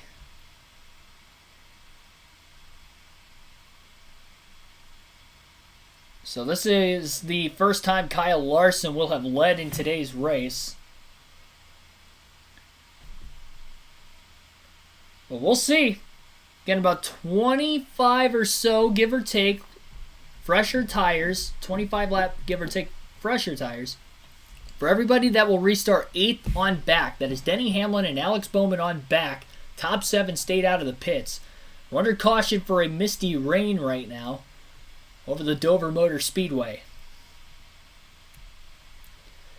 And the live leaderboard on the right side of your guys' screen. Again, sorry it's not the actual raw feed. The raw feed is down right now, and NASCAR's website is down for the current moment. But again, I will try periodically throughout the course of today's race to get that to you guys, because it's a much detail-oriented leaderboard. But at least you guys have the top 9. And we'll take the rundown once we get longer into a green flag run. Hopefully they get back to racing here pretty quickly. Not sure if it is still sprinkling. I mean, there's nobody with like ponchos on in the grandstands or something, so it can't be raining too hard. Maybe it has stopped as well. It was just a light mist that came through. They are lined up double file.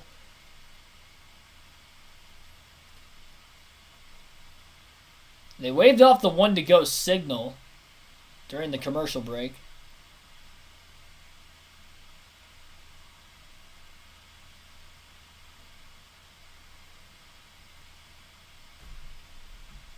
Switch from Hamlin after him running out of gas last week.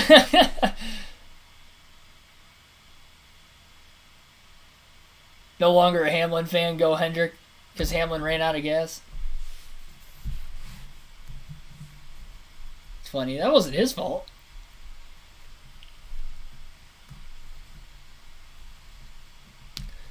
Talk about Michael Waltrip dropping the cake in the pre-race underneath Denny Hamlin's car again.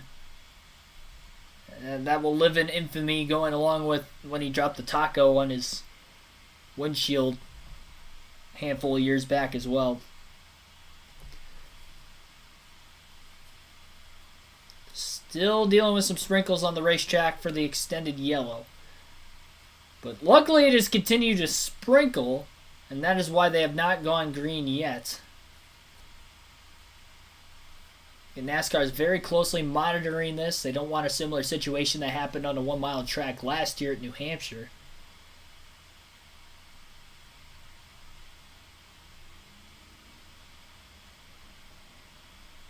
And Blaney is not the leader right now. See, that's what I mean. This leaderboard is kind of off. I saw Hamlin was like in second for a brief moment when he was on pit road. I'm not sure exactly where this leaderboard makes the mistakes. It's not 100% accurate like on NASCAR's website.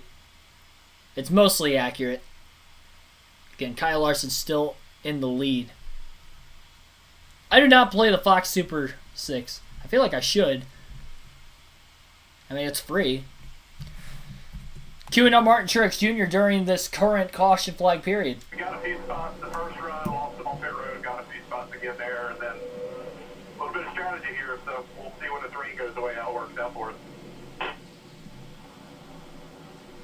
And we haven't lost a track whatsoever. It's just barely sprinkling out there, right? How's the old windshield dyno? I can't tell in this booth.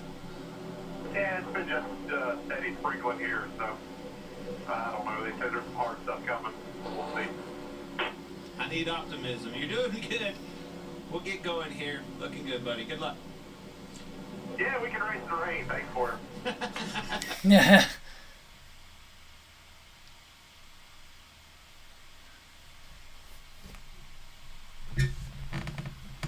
Well, Martin Truex Jr.'s words right there. We can race in the rain. That's the optimism we need. Remember, they have to get either to the end of Stage 2 or halfway to make this race official. Right now they're at lap 78 of 200 under the caution flag. Still no red flag because it is just sprinkling. I haven't really checked the radar. I'm going to check the radar right now.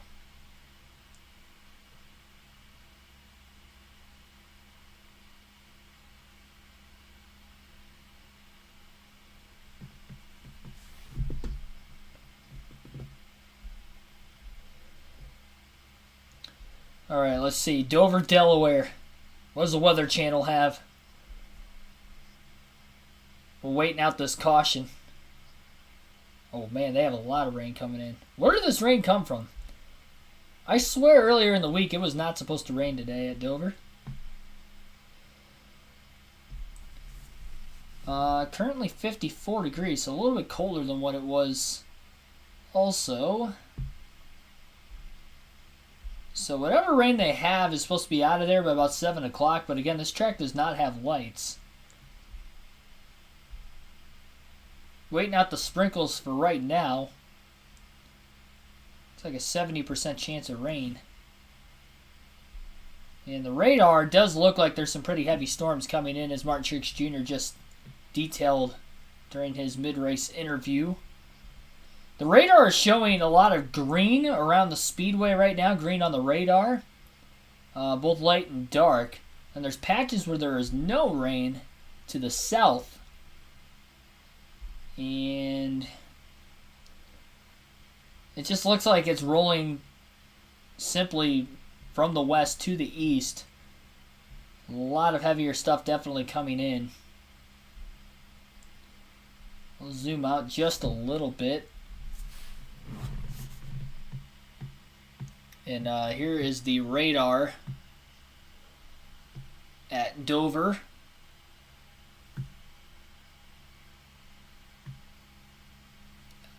And let's see here. There's the radar currently at Dover. You can see it on my phone. It's currently what we're looking at right now at the Dover Motor Speedway. Now the forecast doesn't have anything for tomorrow, but originally today it didn't have anything either. I'm just kind of sitting and waiting this one out right now as we are under the red flag, it looks like, at lap 78. So they're currently under red. Unless it's back to green. I can't tell if that's red or green. I'm colorblind, by the way. So see, that's another reason why I like NASCAR's raw feed, because it just says caution if there's a caution out. Yeah, no lights on this track. If it would have started earlier in the day, though, I'm just saying, we would have gotten this race in by now. We're pretty close today. We definitely would have gotten well past halfway. We would have gotten this race in today. We would have started at noon, 1 o'clock. 3.5 hours. We can definitely get the Dover race in that time. If we have if we would have had a lot of yellows, and maybe we could have wouldn't have gotten it in, but.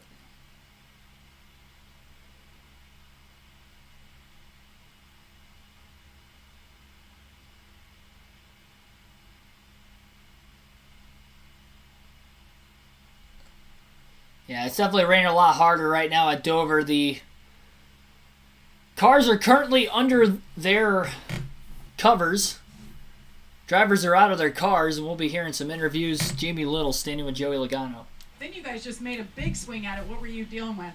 Yeah, we're everything all at the same time. Nose is bouncing really hard, so we're trying to fix that first, because that's just aggravating all the issues. And was out of control, loose to start the race, and it seems like we got to the other side of it, but still not real fast. So we got to fix the bouncing and keep swinging at this thing. It's going to be a long race, so we got an opportunity to talk about it right now and dissect the Shell Pennzoil Mustang and try to come up with some kind of fix to get us through this thing. And we're still in it. We're still on our lead lap. We got our work cut out, but there's a chance we can turn this thing around. Thanks, Joey. Regan. Well, Jamie, another one of the Penske cars. Regan Smith with Ryan Blaney. A solid run so far. Ryan, third place right now. Opted to stay out right there when that caution came for the rain. Have a little trouble with the umbrella. We'll get it there. Nicely done with the umbrella. How do you evaluate your car right now? Yeah, I think we're okay. I had a right front come apart the lap of the caution, so we were lucky that happened then. I've just been tight center exit, trying to wrap the bottom and just kind of get tight in the rubber. So we got a chance to work on it. I didn't know if I was much better with that second run, but we stayed out just trying to get track position, see how it is in a little bit cleaner air. But so far, Menards Jacqueline's Ford Mustang's okay. Just got plenty of room to work. Hopefully this rain clears out soon. Nice job with that umbrella and that tire. I happened to take a look at it. It was looking a little rough. Keeping your antenna dry. I'm helping the cause out. Anything for you. That's what we do over here. Ryan Blaney, he's a good man, guy.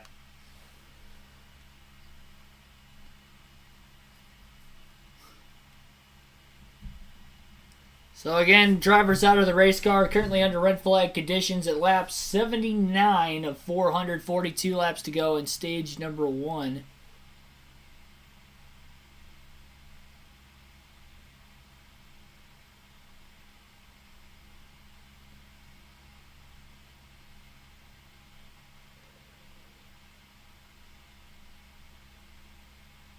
Wow, okay.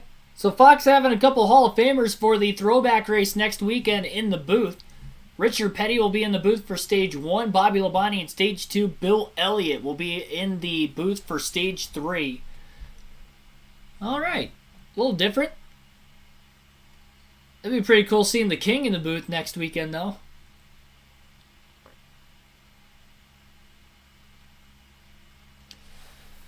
Next week's race, also on Fox Sports 1, will also be live commentated on the channel.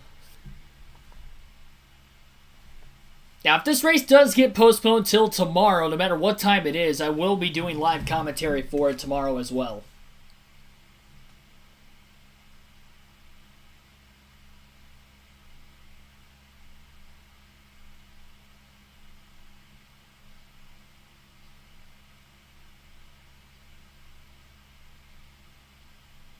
Hope Dover Monster wins the race in the 100 car. Welcome to the stream. That's a shout out to the EA Sports classic video games, the Miles the Monster race car in the EA Sports games. One of the fantasy drivers. Billy Kramer says he's off tomorrow. Jamie Little now with Kyle Larson and Alex Bowman. Right now, you have been all over the place racing all kinds of cars, sprint cars, super late, right? Last night, the night before. How do you jump in this car? Do you need time to adjust real quick to what you're in, or do you just go in and go? I mean, I've been jumping in different cars every day of the week, it seems like, since 2011, so I think you kind of get used to it after a while, and you don't really have to think about it too much, but it helps too when your car is driving good, and thankfully I'm in good equipment everything I run, so that helps you get up to speed quickly and not have to think too hard and try too hard. How is it today so far? It's good. My HinderCars.com Chevy feels balanced. It's a little on the tight side, but I think we're just a couple adjustments away from being really good. All right, as the rain continues to pick up here, how about for you? You're the defending race winner here. How does this car so far compare to last year? I think we're okay. Pretty glad to be here, holding the umbrella for my more talented teammate over here, but he didn't want to hold it because he's too short to like hold it high enough for us. But no, I think we're okay. Track position's key, and we're a little buried right now. But I think if we get up front, we have a good race car. Obviously, the 5 and the 11 both look stout, but I like this place. It's a lot of fun, and similar to Kyle, I'm a little tight, but I think we have a decent Ally Chevy. All right. Well, thanks for keeping us dry, and we'll catch up with you later. Let's go over. Regan Smith now with Tyler Reddick. Been sliding all kinds of different conditions, Tyler Reddick. I'm going to go out on a limb, though, and say this is probably a little bit too extreme slipping and sliding conditions right now. Yeah, I know. Man, I kind of wish we had windshield wipers and taillights in all the cars we do on the road courses. And we just had some rain tires. The rumor is that there's some laying around there wanting to do it, and I wish we had them right now. I think it'd be pretty fun. You might be one of the only guys. Tell me about your race so far. Right now, 23rd position. You've been so strong all season long, slowly working your way forward right now. Yeah, we're working on it right now, Regan. Our car is still not exactly where we want it to be, but it's miles better from where it was yesterday. Just hats off to everybody on our guarantee rate Chevrolet. I was pretty much crashing about 50% of the time. I went through turn 3 yesterday, and I'm really glad that we got that a little bit better. Obviously, when you're that far off, it's easy to overadjust, and I think we got a little bit too on the tight side with our race car, but we've been making adjustments on it. Made another one on that last pit stop. And from here, we're just really going to have to fight and claw our way back to the front. But I got the right group of people to do it. Got to take a look at Tyler's shoes real quick down here. Might be the smartest man on pit road. He's already got his rubber boots on. I might need a pair of those. Tyler Reddick dressing appropriate for the rain during the rain delay right now. Again, Dover Motor Speedway does not have lights on the racetrack, so not sure exactly how long they're going to try to wait this out. According to the radar, the rain is not supposed to be out of there until between 6 and 7 o'clock. Dover is a shorter racetrack, so it shouldn't take more than an hour to dry the track off. But then from that point, is there a chance that we can get over 300 laps of racing in, which is what we have left? I don't know if that would be the case. So if they can't get all 400 laps in today, I don't think they're going to try to restart the race, and they'll end up just probably running tomorrow afternoon if I had to guess. But we'll stay optimistic here, and if the rain clears out within the next hour to 2 hours, and we'll get the rest of this race in today, and if not, we'll be back again, and we'll be live streaming this race again tomorrow. Thank goodness my weekends away from work are Sunday and Monday, so I'll be able to give you guys live commentary tomorrow as well. I would assume the race will also be on Fox Sports 1 again tomorrow. No clue exactly what time they would look to start that race.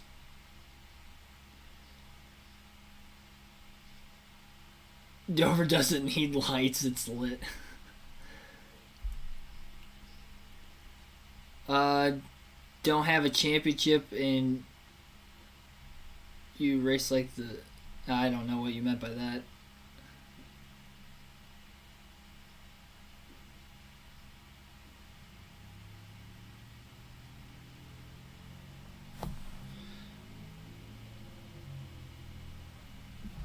Well, comment down in the chat. Actually, you know what? Something to pass the time I didn't really talk about in the pre-race at all. I didn't look at what the poll for today's race and what you guys thought on the channel as far as the votes for who you thought would win. That's coming after Eric Almirola's interview with Jamie Little. Jamie, yeah, we struggled yesterday.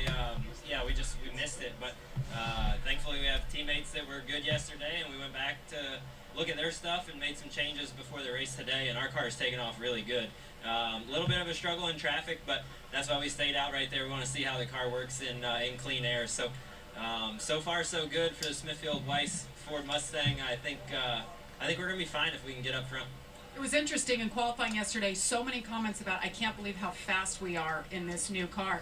Do you get that sensation still in the race with 36 other cars out there? Absolutely. There's a lot of throttle time, way more than we typically would have at Dover. So this place is a thrilling place to run a lap anyway by yourself. Just the way the car launches off the end of the straightaway, slams down into the banking. It's such a fun racetrack for a race car driver. It feels like you're riding a roller coaster. But to do it with this much throttle time, pulling this many G-forces through the corner, it's fun. It makes it a little bit tougher to pass because we're all going so fast across the middle of the corner. But nonetheless, it's still an awesome place to race at here at Dover. That was a great description. I can't wait to get going here, right? It is a good point. Joey Logano's got a light-covered car cover. A lot of the other ones are dark. It's good observation during the rain delay in the chat, Michelle. Regan Smith now with Ross Chastain and Daniel Suarez. How we can fix that, but unfortunately we can't control that one. But overall, it's been good. Hopefully the weather cooperates here a little bit and we can go back in action. Ross, I was listening to your crew chief on the radio a little while ago. He said, car's a little bit tight, but the tires look perfect. I know there was some concern earlier today. How has the car been for you? It doesn't feel perfect tire-wise. I thought I had wore out my rear tires really bad coming to the comp caution, so I just took it easy and rode around and just tried to get it to the end. I did not. I thought, I actually asked, like, how bad are they? And he's like, no, it's fine. I was like, I want to go find them now because I don't know if I believe him. Got to ask you guys, I don't think there's any team having more fun right now in the sport than Trackhouse Racing and you guys both. What's it been like every week coming to the racetrack, just the excitement and energy around this team? I mean, it's great. I feel like Justin Marks, Ty Norris, everyone in Trackhouse Racing, they have built a very good foundation for us to come to a racetrack and not just have fun, but also be competitive. You know, every time that you are competitive, it's almost like it's automatic that you're already having fun. And you know, the one they have done a hell of a job lately. You know, winning races, being up front, we've been very fast, and hopefully we can win one of these races very soon. Ross, you always have your watermelon force celebrations. When your Inigo gets his first win, what are we going to do? Get a watermelon? What are we going to do here? Well, he won't even bring me an extra Coke to up here under the rain delay, let alone, like, I think it's going to have to, you got to smash something, man. Like, it has to. It has to be something different. Yeah, well, what can I smash? I think about it. Una piñata. I want to smash a piñata or some tacos or something. I'm going to smash something. We'll look forward to seeing that. Have a good rest of the day, guys. There we go. I want to see Daniel Suarez smash some tacos after winning his first career race when the time hopefully comes. Piñata.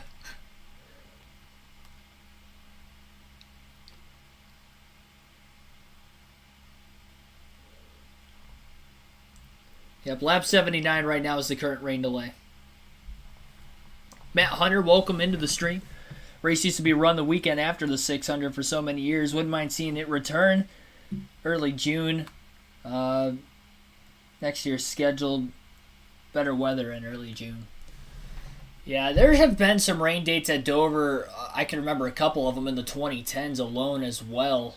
It's just this time of the year. It's spring. Most of the country this time of the year is experiencing more rain during this current climate. So I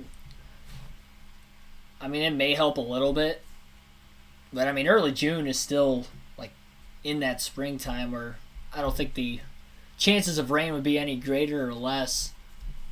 I think the temperature would definitely be warmer. I noticed last year it was a little bit cooler when I was there, and that was more towards mid-May. I believe it was like the third weekend of May last season. This weekend it's May 1st. Temperature today was expected to be in the mid-60s. Last year it was in the high 60s, low 70s.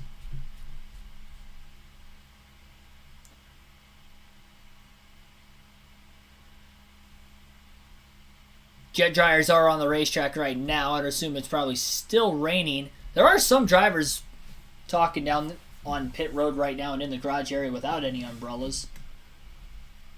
So maybe that's a good sign. Rain could have potentially stopped. Eric Honeycutt, welcome to the stream.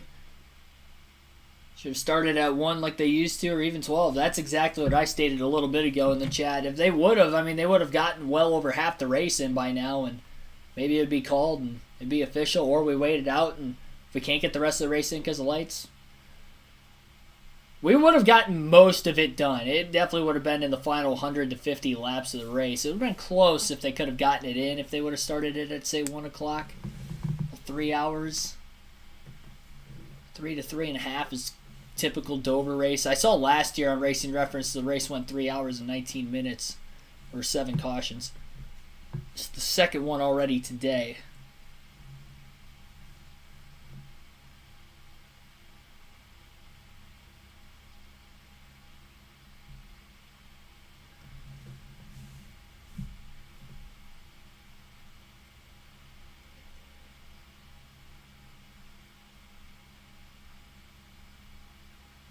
So, quickly, just to, hang on. Regan Smith with Brad Keselowski.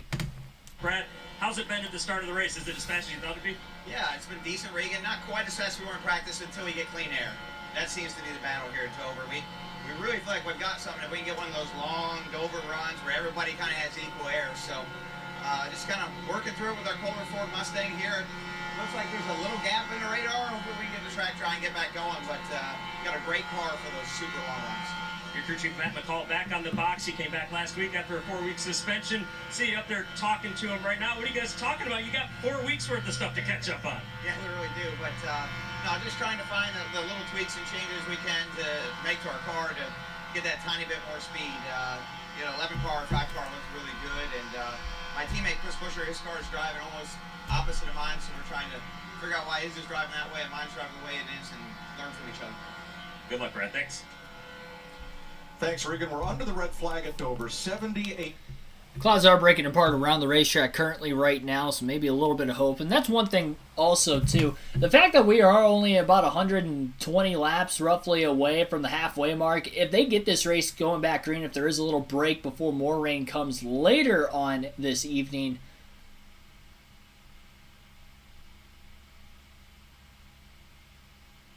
looks like a 57% chance of rain the rest of the day today, but very hit or miss.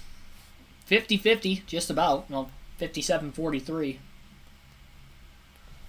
Chances of whether it will continue to rain or if we will get a break in the action and get back to racing later on today. We'll stay live, though, in case there are more driver interviews throughout the course of this rain delay. Dakota Rouser, welcome to the stream.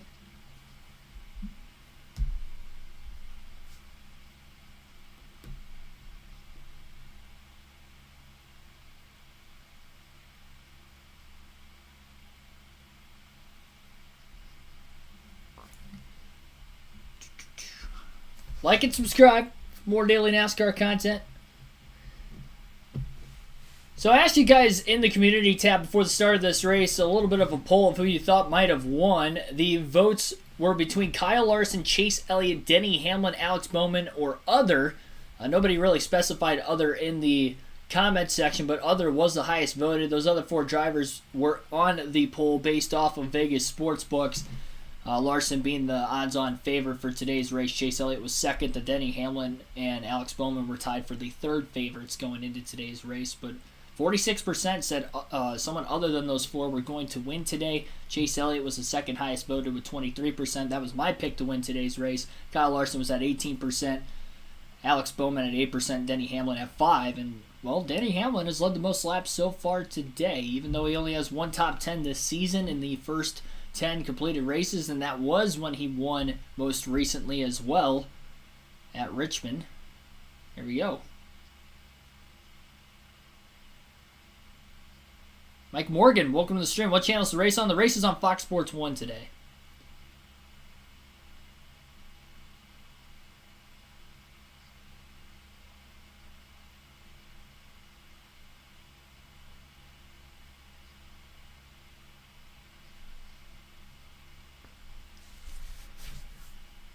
Alrighty. So the only thing that's really happened man, every time I go to talk about the race today, they get another driver interview, but I guess I'll give you guys the commentary alongside the interviews. Jamie Little with Denny Hamlin. If I'm being honest, you know, we can make it better, certainly, but overall, just from when we unloaded, I was very happy with the balance of the car and how close they got it in simulation. I know you guys have done the new next-gen stops twice already today. The boys are getting it done. What do you have to say about your team? They're number 1 right now, and I know it's a game call decision. Well, we were actually talking about it up there that, you know, and we've talked about it this week, that we ran short on fuel because these guys were too fast. And that's something you never say is the pit crew was so fast, but, you know, to have the fastest 2-tire stop in NASCAR history last week certainly didn't allow us to get the fuel in it that we needed to finish Talladega. But then, you know, looking at our pit stop, the previous stop was like a 9.4 or something. They're on it. You know, this team's, you know, super good. It's a shame that, you know, probably the driver and crew chief has let them down so many times this year. But we've also, you know, done some really good stuff by winning Richmond. So, you know, we're just, you know, I love what my crew chief said this morning. He's like, you know, we're the snake in the grass that's got the most venom, and you know I really do believe that you know, like I said, we could win the next 3 in a row, and it wouldn't surprise us. But it's just been one of those tough years where, you know, anything bad that could happen has happened, and you know, 10 races in, never thought we'd be where we are, but certainly it's good that we got the win. But this is really what this team's about, and that's running up front. Denny Hamlin's already led 55 laps today. Well, AJ Allmendinger, fresh off of a Xfinity Allmendinger race yesterday. AJ doing with light in the Regan Cup Smith. Series, one of your many starts this year. I know that the car's been decent today, but really fast on pit road so far, huh? So, pit road's been a bit of an issue. We first stop, my guys did a fantastic job. Gave me a couple of spots. I was so excited, I decided to speed down pit road. So the second stop, I think they were paying me back for that, and as we came down pit road, not all the pit crew was there. Nature was calling on a couple. So we've had a bit of a struggle on pit road so far, but the Action Industry Chevy's been actually really quick. I'm sure like a lot of guys fighting dirty air and traffic, but I really feel good if we can get somewhat near the front. We have a lot of speed in the car, but hey, it's Dover. I think the first time I've been here and it's rained. And so far so good, but we'll get back, whenever we get back to green, I think we can get up front. We have some speed in this race car. Shannon, I walked over here to compliment AJ on his hair. It hadn't moved at all day long. About that exact same time, all the rain on top of the tent came down and doused AJ. He might need a dry suit here in a minute. That's good luck. It's stupid.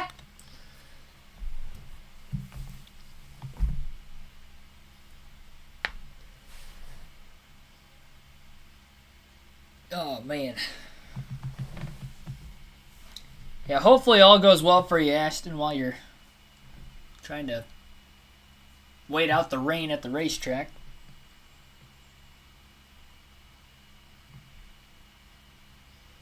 So far in this race today, Chris Buescher qualified on the pole.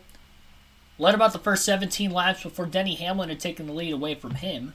Buescher fell back to about 4th place before the most recent caution.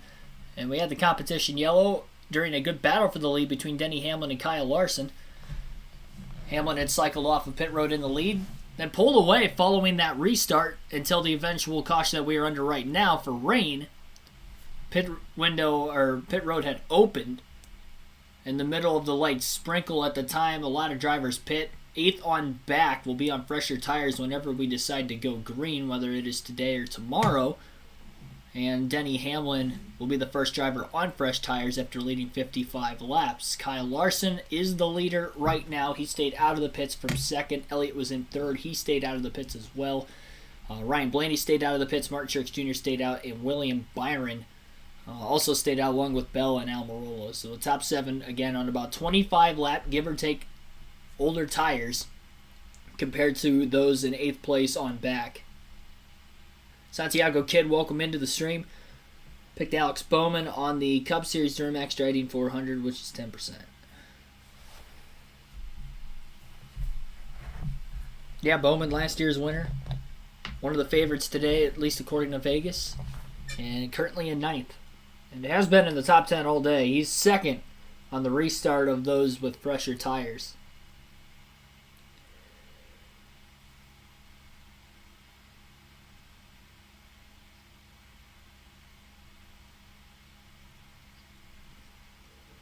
Regan Smith with Austin Dillon. We've been struggling since we got here. Practice, our breast Chevy's just been tough. I mean, it's not under me right now, but we're working hard. We made some big adjustments right there, that caution. So hopefully new track, green track. I don't know. We need something to go right here. But we worked hard, like I said. It was a great run last week, and we'll keep digging and see what it brings us. I know not necessarily what you want right now today, but this race team, something I've noticed all year long, is by the end of the race, no matter how it starts, it seems like it finishes good. You guys find your way forward. What do you attribute that to? Well, I definitely feel like we can lean on that. We've done a really good job of developing our car throughout the race, making it better and better. So, just hard work in the simulator and my crew chief engineer, our whole team never give up attitude. So we'll go at it when we go back green and see what we can do and just progress throughout the race. Jamie, I love it. Austin, no matter what, always a smile on his face and always a Coke in his hand.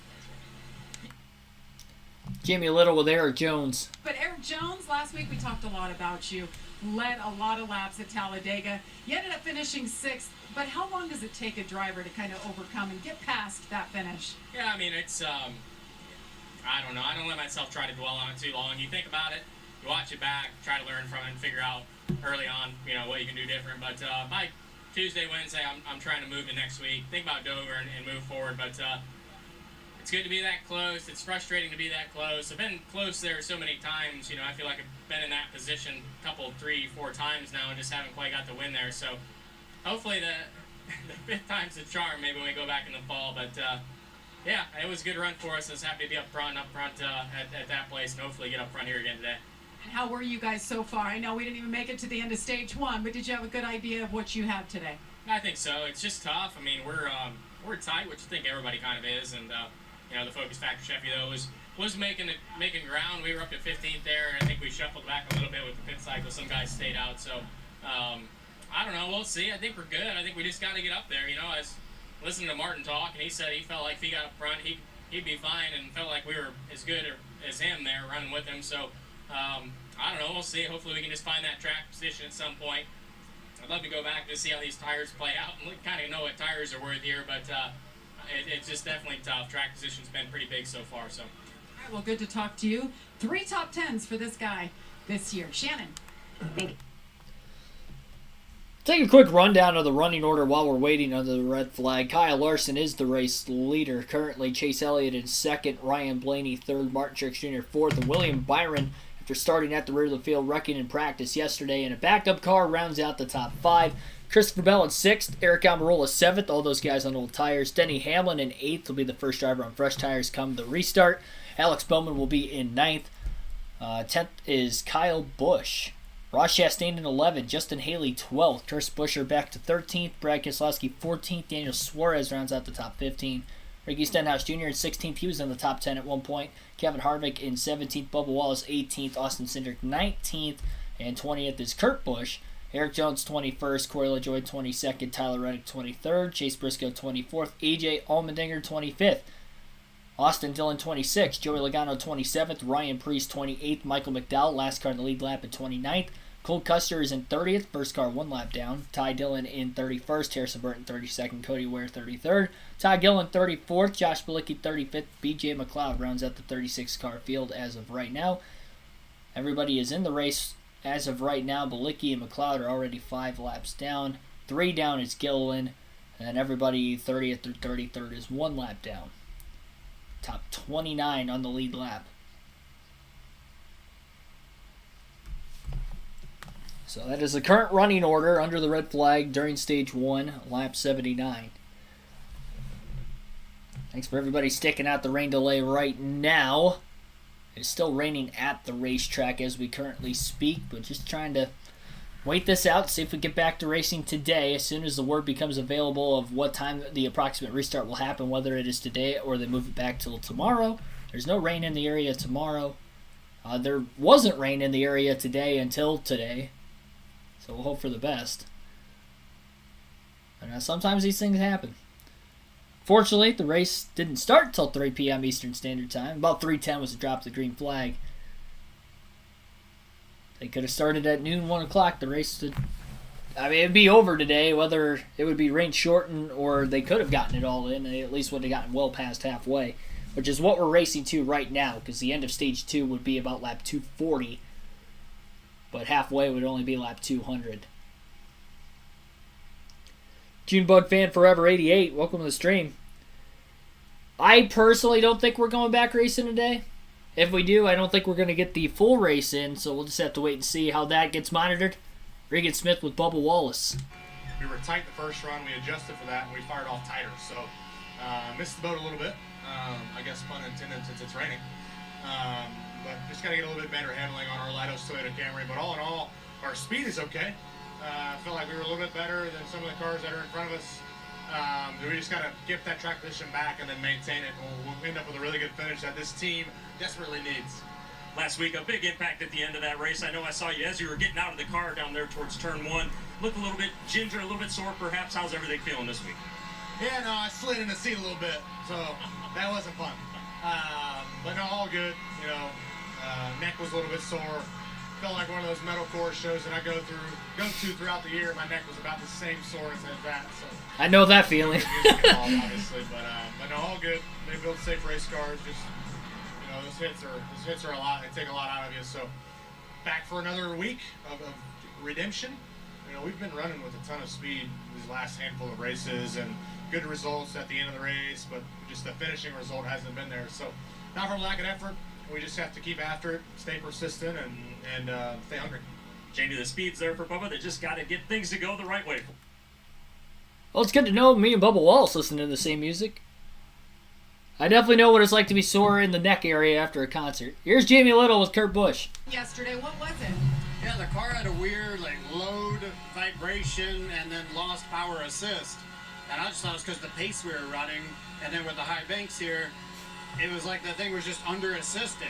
And it vibrated, and I'm like, man, that's going to be a long 400 miles.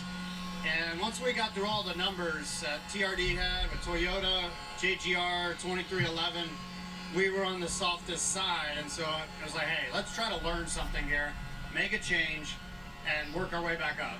And the car's been awesome. So we did fix our problem, and we charged up from 40th to 20th. And now it's like, all right, these are the who's who, and everybody gets smarter. Not that those other guys back there aren't smart. It's just you get into that dirty air and you have to find a rhythm. And we just need longer runs for that rhythm to unfold. But Monster Energy Toyota and everybody here is like, we just need a little bit of luck. We were that close to winning last week, got in a wreck. Week before, was in a wreck of a parked car on the front straightaway. I hate bringing back home wreck cars.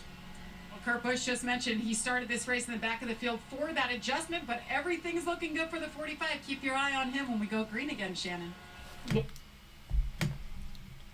Surprised they haven't had a commercial break here in a little while. It feels like we've been getting quite a few driver interviews, which is good for me and good for you guys. You guys get to listen to that part of the commentary on Fox's broadcast. Again, if you're tuning in for the first time, like and subscribe for more daily NASCAR content. Currently waiting out a rain delay for the Duramax Drydene 400 at Dover. Lap 79 at the time of the rain. Racing to halfway if we can get a little bit more of this race in before potential more rain comes later. Weather is clear for tomorrow. We will be doing live commentary of this race tomorrow when it picks back up again. I'm off of work on Sundays and Mondays. So don't worry if you can't watch the race in any way, shape, or form tomorrow. You can listen back to the live commentary again tomorrow as well. How's the weather up north? As far as, where this is, where the track's at, I checked the radar a little bit ago. I haven't really checked it since to see if it is actually breaking apart or not. But it was about a 57% chance of rain from now until about 7 o'clock. And again, this track does not have lights, and it takes about an hour to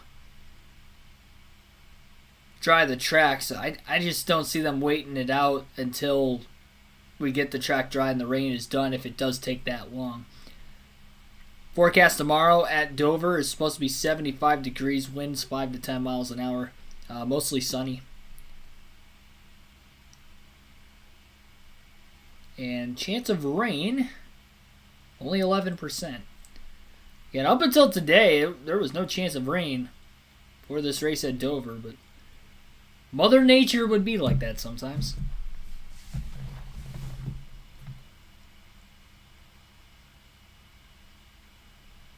Kyle Larson is spoon-fed with best Hendrick equipment, but he is talented.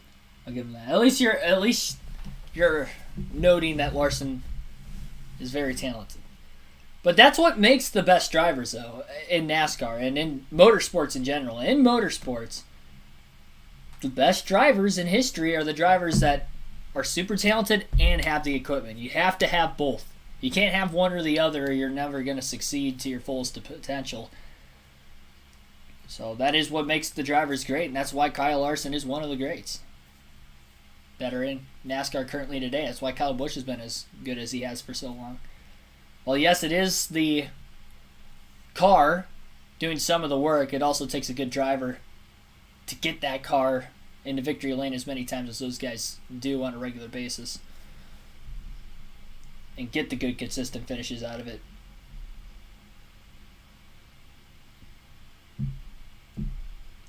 Good note of that is, just look at, drivers we've seen in great equipment over the years in the truck, in the Xfinity, in the Cup Series. Looks like it's raining even harder at Dover right now.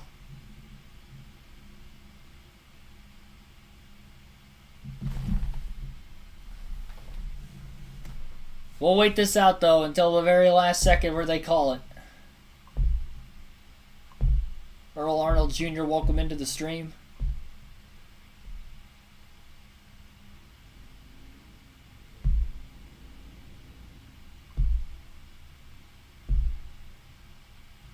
Travis Glanton, welcome to the stream as well.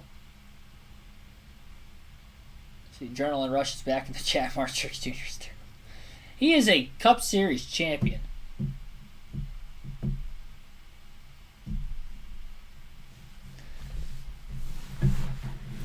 I know talent when I see it. I'm no expert.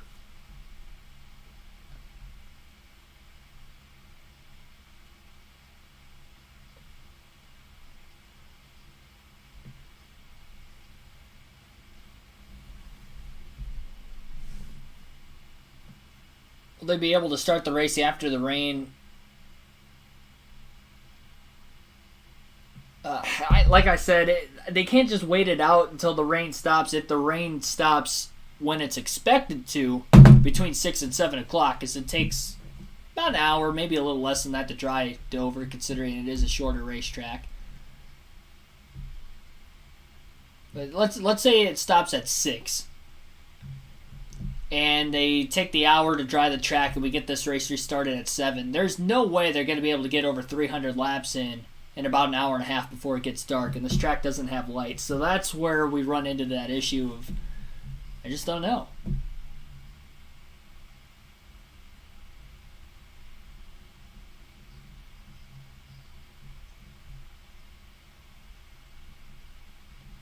Yeah, I don't care what you guys say down in the chat. Just try to keep it family friendly. If you want to hate on a driver, so be it. But just make it somewhat respectable. You always voice your opinion.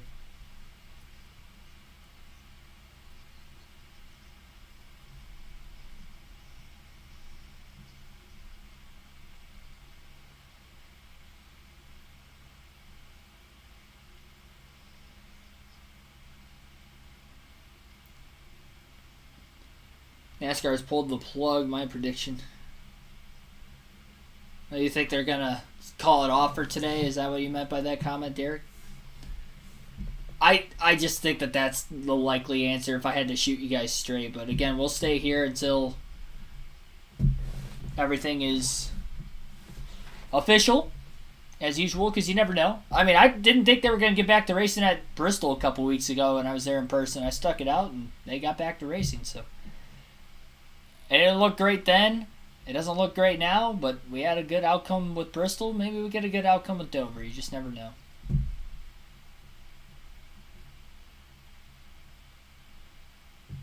This could be the first race to be pushed to a Monday this year as well if it does continue to rain long enough for them to have to postpone it a full day. We got some of the racing in today, 79 laps worth of it.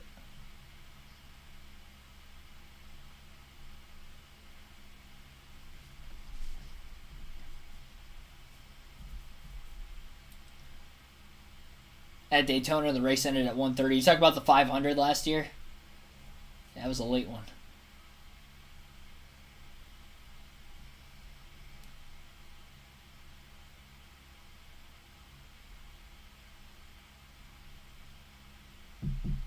Craig Foster, welcome to the stream. Hello to you too, sir. Just waiting out the rain delay. Wonder if NASCAR's raw feed's working now. I haven't checked in about a half hour. Let me refresh. Maybe if they end up racing tomorrow, the raw feed will actually work tomorrow. Oh, hey guys, it's a miracle. It took until the rain delay, but the raw feed is available on the channel. NASCAR's website is back up and running again, and we have our usual leaderboard back. Sorry I could not have it for the first 79 laps today, but we finally have the leaderboard back up and running. That is great. Lovely. Watch them call the race like in a couple seconds. Finally get the leaderboard back and then they call it.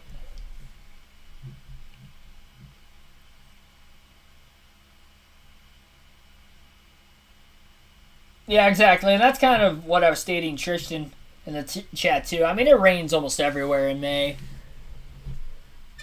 It's tornado season down south. I mean, literally, they were in Talladega last weekend, and it could rain in April there at any given day. And last weekend, it was beautiful weather there. So it's that I don't blame. I mean, they definitely could have started this race earlier, and I think that would have obviously helped this race at least get in. Even if they didn't get the full race, and they would have been well past halfway, they could have made it official. But starting it at a little after 3 o'clock Eastern Standard Time with no lights, that gives you about 5.5 hours without any lights. So if it rains for an hour to 2 hours, you're probably not going to get the full race in, and that's kind of what we're looking at right now. We've been under the rain delay for about 40 minutes currently.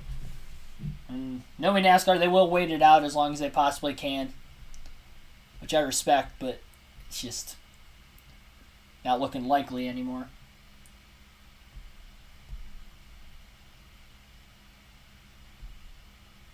Yeah, they're not past halfway. Exactly. I mean, the race wouldn't be called right now. That Kyle Larson would not win the race if they. By me saying that they could call the race, what I'm saying is they'll get it postponed till tomorrow. The race would not be official until they get to at least halfway. And we're still 122 laps away from then.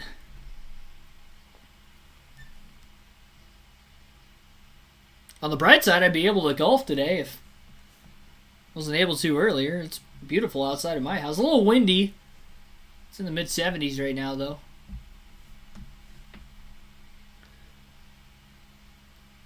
When did I start watching NASCAR? Who's my favorite driver? My favorite driver when I started watching was Greg Biffle. Right now it is Ryan Blaney, so that's why I got the Blaney shirt on, the Blaney hat, the Blaney helmet in the background. I did have a flag for the longest time. I do not have room for that anymore. The diecast case is up. But yeah, Ryan Blaney's my favorite right now in this sport. I grew up going to local dirt tracks. I live in Northwest Ohio, so the Blaney name is really big up here, and grew up watching Dale Blaney especially race on dirt tracks, and he was always my favorite sprint car racer, oddly enough, whenever I go to the track locally during the summertime. So when Ryan was working his way up into NASCAR and Biffle was on his way out of the Cup Series, it was an easy transition. I'd say I'm more of a Blaney fan now than I ever was a Biffle fan growing up for that reason, and just the knowledge I have of the sport since Blaney came in 2016 versus I had when I was a kid is a lot greater. So yeah, Ryan Blaney, and I'm going to races now where I only got to see Biffle race in the Cup Series 3 times, and 2 of them were this year at Atlanta and Daytona for the 500.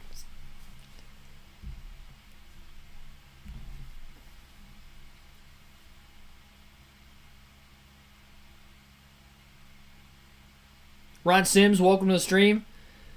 Rain looks steady for the rest of the day. Yeah, pretty much till about 6, 7 o'clock, and that's just too late, though. By the time they would dry the track after it gets done raining. The jet dryers aren't even drying the track off anymore because it is raining heavily enough.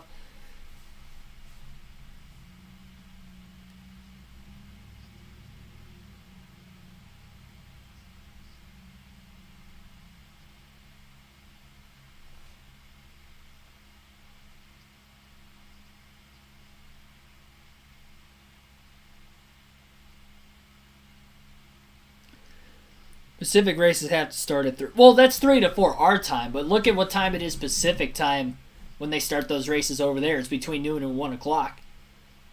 Or noon and 1:30 at the latest when they have races on the West Coast. So, their time, they're starting it at a good time. Our time, not so much. Our time meaning East Coast. I don't know how many people are watching or also on the East Coast, or even Central time for that matter. That's a little different. When I say noon, 1 o'clock, I mean noon, 1 o'clock local time.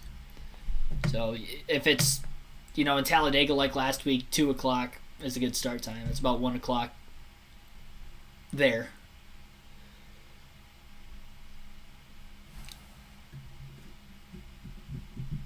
Track with no lights will be green tomorrow. Yeah, exactly.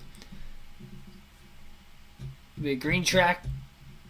Any rubber laid on it today going to be washed off. And usually with the concrete surface, it tends to wear off during the caution period, but then they lay it back down on the track after about 5 to 10 laps. But it'll be a really fresh green flag track tomorrow, and they won't have any competition yellow tomorrow because of the rain, because they did have one today due to a little bit of a tire test. Having the cap yellow today, and the fact that we have already ran 78 completed laps, currently on lap 79.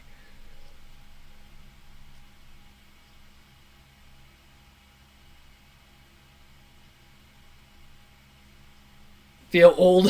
Started with Allison, went to Elliott. I'm only in my early 20s. I can't remember the first time I started watching NASCAR, your second part to that question. I've been asked, what was the first race I watched when I started getting into NASCAR. I've been watching NASCAR and auto racing since I can remember. I grew up with it. My grandpa owned sprint cars in the 80s and 90s and stuff. So from the day I was born, I was engraved in racing. Thankful for it. Who is Dale Blaney? Granddad, or do you mean Dave Blaney? No, I mean Dale Blaney. Dale Blaney is Dave Blaney's brother. He raced sprint cars, World of Outlaw Series, usually part-time. Any races they'd have in Ohio or the bigger World of Outlaw Sprint Car Series races, Dale Blaney was always racing in them. So like Eldora, Attica. They raced at Fremont a few times, but kind of that area. The country, Lima Land. Usually go out and run the Knoxville Nationals annually. But no, he was my favorite because he always raced locally. Dale did. Dave Blaney was full-time World of Outlaw, then went NASCAR and back to World of Outlaw there for a few years after his NASCAR career. Yeah, the whole Blaney family is really the same. I've talked to Dale before. I used to get pit passes all the time for the local dirt races, so it's been a long time since I talked to him because I was probably a teenager or a kid the last time I would have said anything. Way before the YouTube channel. I don't know if he's still racing or not nowadays. I haven't even been to a local dirt race since probably 2017-ish, 2016. Nathan Elliott, welcome to the stream. Nope, no lights at Dover.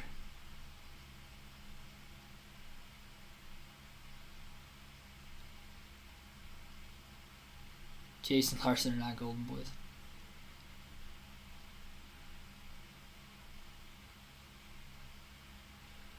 Adrenaline Rush took offense to that.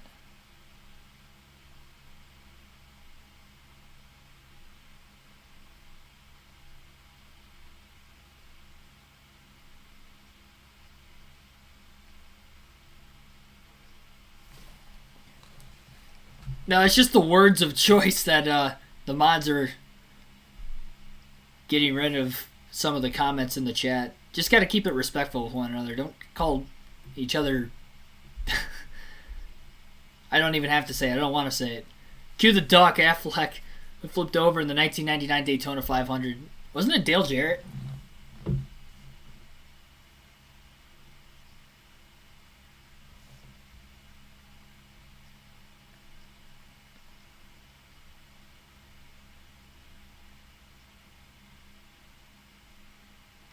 Love dirt track racing. Go everywhere.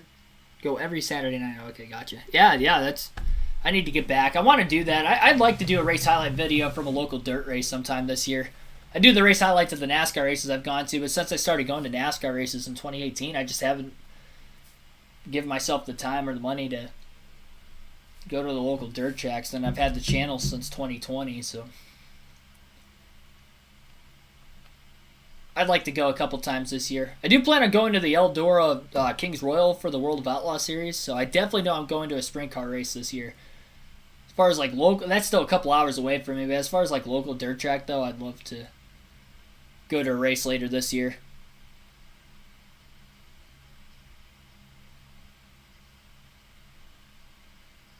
Definitely go on a night where they have 410 sprints, which is usually every weekend. Usually.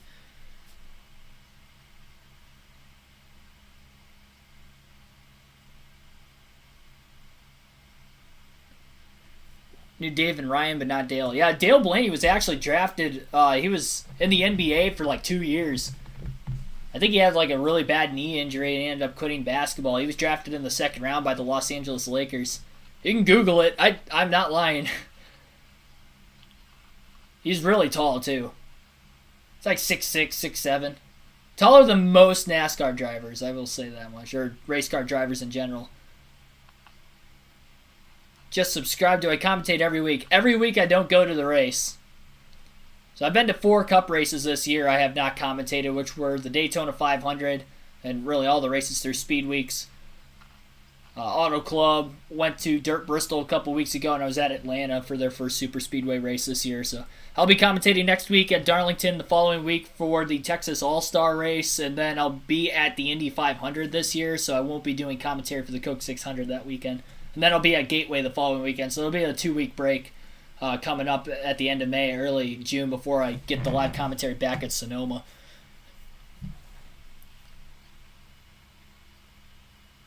There's where Kenny Schrader, Casey Kane still run. I do remember Kenny Schrader running a local indoor midget race when I was younger, and I got a t-shirt signed by him. Meet and greet with all the drivers, and he was there. So I do remember meeting Kenny Schrader once when I was younger. But I never went to a NASCAR race until I was 16 years old. My grandpa took me for my 16th birthday at Michigan. It was like the day or two after my birthday, so I went there. That was my first ever NASCAR race, and then didn't go again until 2018. Once I graduated high school, I was like, I want to start going to NASCAR races. Went to Michigan. I was like, okay, let me try to travel to a different track. So I went to Kentucky because I was only a few hours away. And yeah, ever since then, I just started slowly traveling. 2019 was the year before the YouTube channel, and I want to say I went to 6 races in 2019. Both Michigan, Chicagoland, which was only 4 hours away, Watkins Glen, which was about 6 hours away, maybe 5.5. And where else did I go that year? Went to Atlanta. First time I went there. Talking with William Byron right now in the Fox studio in Charlotte. Crazy, Shannon. It's honestly been a roller coaster, which is always what Dover is, but I wish I would have made it a little bit easier on my guys to not have to pull out a backup car. It definitely was bare bones and just had parts and pieces on it. So they went to work, worked over 8 hours yesterday, and combination of that and this morning as well. So proud of them, proud of their effort. It's been certainly hard to come from the back. It's one of the toughest places to pass, but we got our way towards the top 20 and then made a good strategy call, obviously, to get us into the top 7. So I'm excited about our race car, excited for Raptor, Chevrolet, and hopefully we can get another win. I know if we can get up close to the front, our team's capable. So, okay, William, so you didn't get much practice, even like a lap or two, right? So how much did you lean on your guys, your other teammates, to get you prepared, and you started at the back? If you can go on and win this race, or like next weekend, you're just not going to practice, or what? I wish it was that easy. I think it's definitely put us behind. We don't have our own notebook, so we're relying on everybody else. And, like you guys were talking about earlier, like when you're a step behind in racing, it's hard. And, you're kind of relying on their notes to get you towards a decent setup, which is great. We have great teammates in the 5, the 9, and the 48, and they were obviously really close in practice. So kind of lean on them, make a few little adjustments here and there as the race goes on. We need to work on our restarts a little bit, so a little bit on my end, a little bit on the car, and hopefully we get a little bit better in that area, and we should have a shot to win. Well, William, Shannon talked about you having a long weekend. I know you've had a pretty long week. I saw you out at the go-kart track this weekend, practicing with some of the best karters in all of America. So I kind of got a couple of questions. I want to know, first off, why you go out and do that. And then the second part of that is I see the smaller kids, come up to you and have a conversation. What's that like to be the guy in the Cup Series, a winner, to be able to give back to a smaller community? And just what are the conversations like with the kids? Yeah, it's really cool. It's cool seeing you guys out there with your son as well. And I feel like it's just it just makes me better. Anytime I can get in something that really challenges me. I've been on all sides of the spectrum lately. I've been in a dirt late model, got into a go-kart. Those are totally different cars and totally different competition levels. They're both really, really good at what they do. So it's just fun for me to go out there and challenge myself against people that are really good at what they do. It's no different than racing the Cup car on Sunday. There's 40 guys out there at the go-kart track that are amazing at those go-karts. So I enjoyed it, and like you said, I enjoy meeting the kids too, because I was that kid, and I was that guy at the racetrack going to Martinsville and trying to meet a driver. I would do anything to meet a driver when I was 5 or 6 years old and kind of hear what he has to say and his opinion on things. So it's awesome to see that support, and I just hope I can kind of give back to that community. Really, I didn't grow up racing go-karts. I kind of skipped that part of things, and they're really competitive, especially in different classes, so it's fun. Yeah, I wanted to ask you about that late model dirt race that you were in. I'm glad that you brought that up. I think that was before the Bristol dirt race. Listen, I've covered Eldora many, many times when a lot of guys who have never been on dirt or don't have a lot of dirt experience get in those cars and just don't even know what is going on. So what was that like for you? Yeah, it was a lot of that. I'm like, where's the right front? Like, where's the right rear? Like, I don't even know where the car is on the racetrack. I'm trying to visually kind of understand the bearings of the car. And with this next gen car, you're driving a lot off the front tires. You're not ever loose. And so going back to that dirt late model and being that sideways and figuring out how to make grip that way was different. I definitely need a lot of work on that, but it was fun. I like putting myself in different positions and seeing how I do, and I get to go race a super late model on asphalt, which I've been doing a lot of this year next weekend at Nashville, so I'm excited about that too. William, it was recently announced that Junior Motorsports is going to field a 5th car. You, Chase Elliott, and Kyle Larson are going to share that car. Why go back and run the Xfinity Series? The cars are so much different now. Is that something you want to do at tracks that you feel like you need a little more experience at, or is it just because you want to go do a little more racing? Yeah, it's definitely track focused. I think that the races I'm going to do are places that Texas, for example, I ran really well there last year in the Cup car, but I haven't been there in a low downforce car in a while, and obviously this next-gen car has very little downforce. So I'm looking forward to kind of learning some things there with the JRM guys, and really just cool to get an opportunity to go race anything, especially something that's competitive. Obviously, JRM's had a great year with Noah and Justin and Sam and all their drivers, so it's fun to go back to that and kind of see what we can do. Hey, you talked about track focus, and when you think of Hendrick Motorsports, immediately my brain always goes to Martinsville, which of course you won at this year. But the next track on that list is of course Dover. All the success that Hendrick Motorsports has had at this racetrack, particularly the 48, Jimmy and Chad. What is the sense of pride going into a Martinsville weekend or a Dover weekend for this entire organization?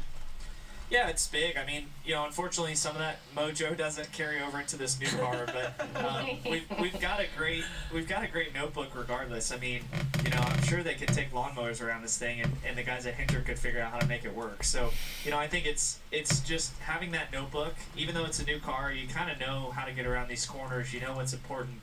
You know the balance you need. So that's critical. Although it's a new car, like I said. It is still kind of that confidence and momentum from the shop to know that we're going to a place that we've always run well. William, thank you so much. We appreciate your time. Hopefully it stops raining and we can get this thing in today. Good luck. I know you're running 5th right now out on the racetrack. Yeah, thank you all. Appreciate it. So again, that was Byron with the 3 in the studio. Shannon Spake, Bobby Labonte, and Jamie McMurray currently waiting out rain delay at lap 79 on a 400. 40 likes on the stream. Yep, like and subscribe for more daily NASCAR content. Currently 83 people watching. Live commentary will be tomorrow if the race does get moved to tomorrow. They're not halfway or at the end of stage 2, so they cannot make this race official. And there are no lights at Dover, so even though the rain is going to stop between 6 and 7 o'clock later today, by the time it'll take to dry the track, they're likely not going to get the race going again.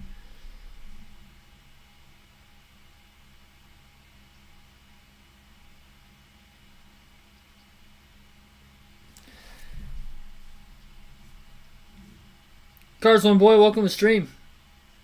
It's over. It's going to be postponed. Martel Antoine. I don't know why I said it like that. Martel Antoine, welcome to the stream.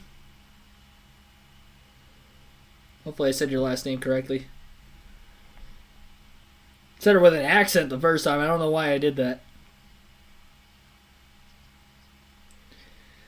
Trust me, I think it's going to get postponed too. I just say if because they haven't called it yet, so it's not 100% official.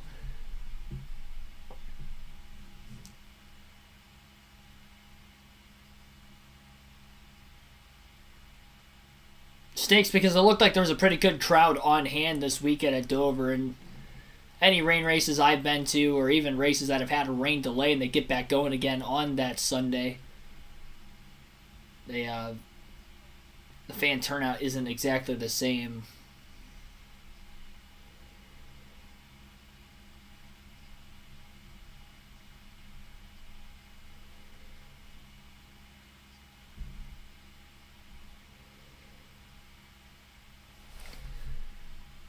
Something I want to do to try and pass the time a little bit. Obviously, when driver interviews will come about, I will let you guys listen in. George, welcome to the stream. Talk about being back to racing soon. Currently, we are under a rain delay. It is still raining. The jet dryers are not actually drying the track off right now because of how much it is currently raining. Say clear the grandstands. Yeah, they do that whenever there's a rain delay. Just for safety. Must be lightning in the area too.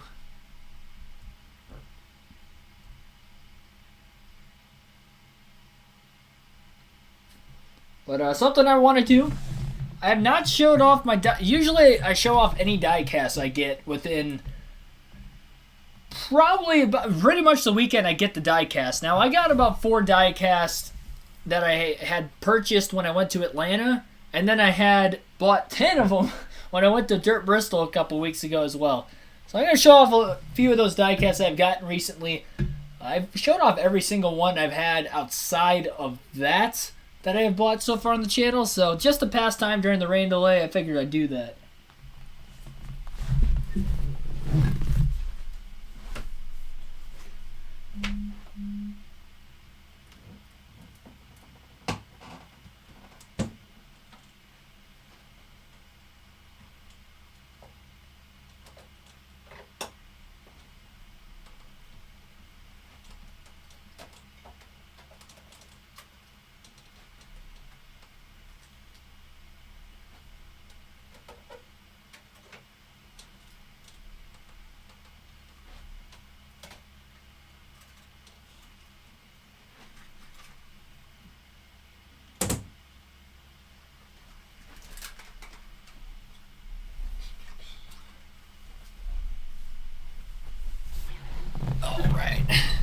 I'll go full screen with this.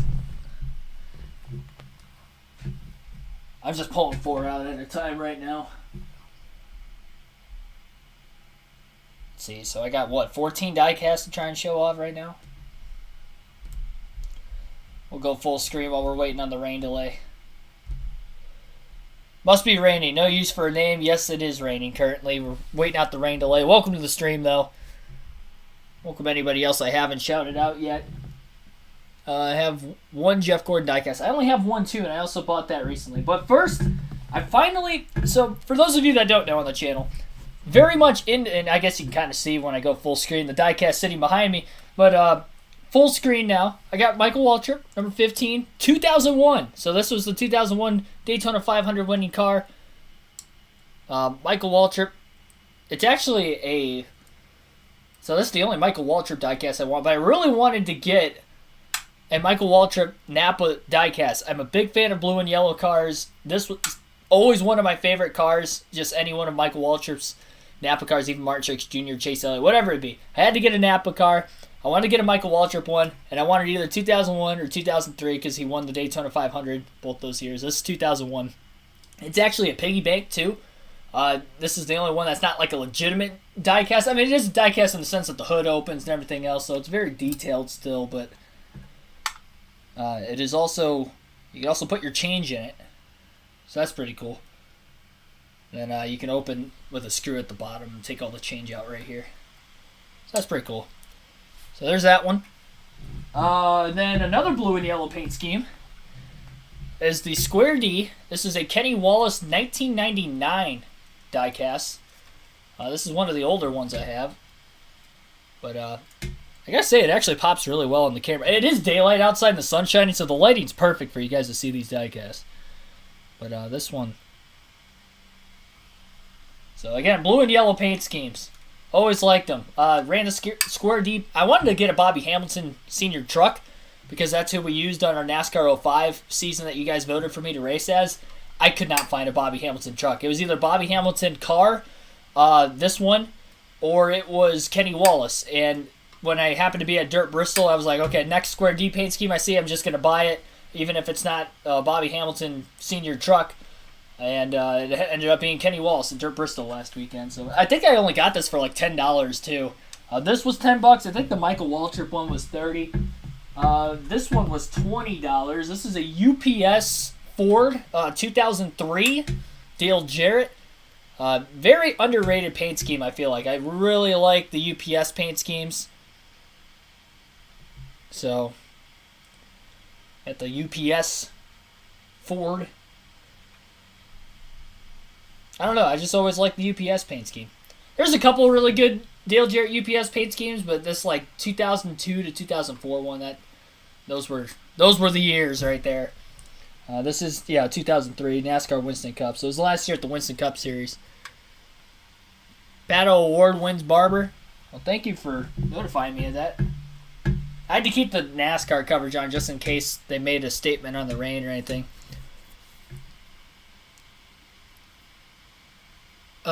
Bruce Samdot, welcome to the stream. Do you like Quinn Houff's main tail paint scheme? It's not bad. It's more of like a creamish. It's not like yellow and blue necessarily, but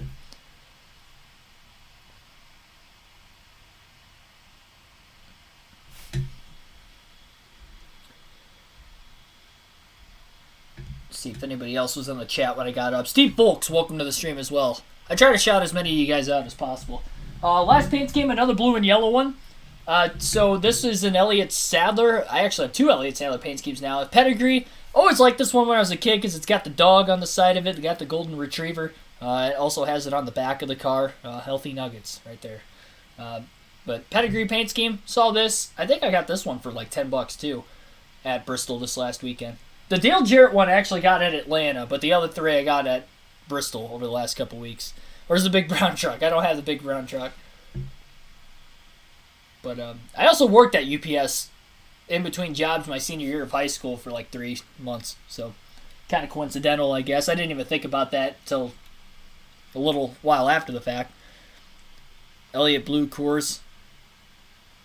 I do think I have to get a Chase Elliott Napa car at some point in time. Maybe a Martin Truex Jr. one also. But, yeah, I don't know, man. Blue and yellow. Blue and yellow, it always pops. Now, I'm a Michigan Wolverines fan, so that probably has something to do with it. But blue and yellow, that's what I usually try to go with. Let me grab the next few.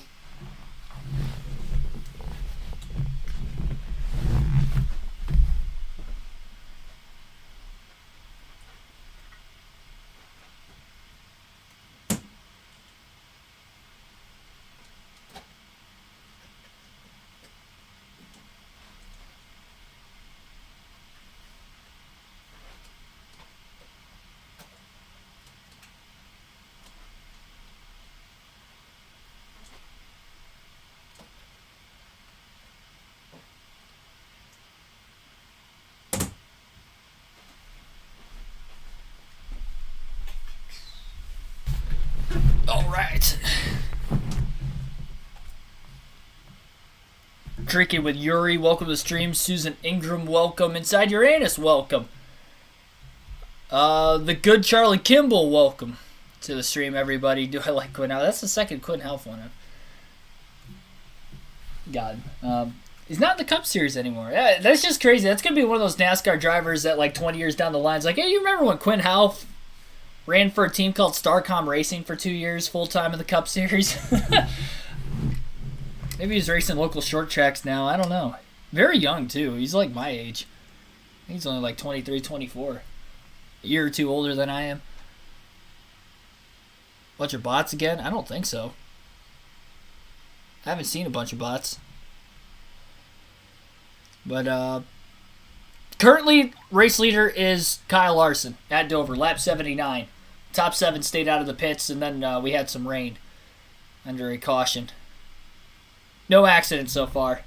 Rain is the second caution, competition yellow at caution 40. Hamlin's led 55 of the 79 laps so far today. Busher started on the full pole, led the first 17. J-Yo, welcome to the stream. Do I always stream the races? I do when I don't go to them in person. Very few races I'll still try to pick out and watch with my grandparents like I did a couple weeks ago at Richmond. But usually I am. And I will be the next couple weeks. Next weekend, Cup race at Darlington, I'll be live streaming. That's on Fox Sports 1. And then also be live streaming the race on Fox Sports 1 the following weekend, which would be the Texas All-Star race. That'll be at the Indy 500, and I'll be at Gateway for the Cup race. So those will be a couple more races I'll be going to in person. The next two I'll be going to in person, so no live commentary those weekends. So this one, Jimmy Johnson. I had to get a regular Jimmy Johnson. I mean, he's literally the greatest driver of my generation.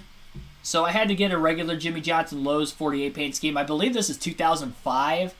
So it's actually not one of his championship cars, but it's a regular Lowe's paint scheme.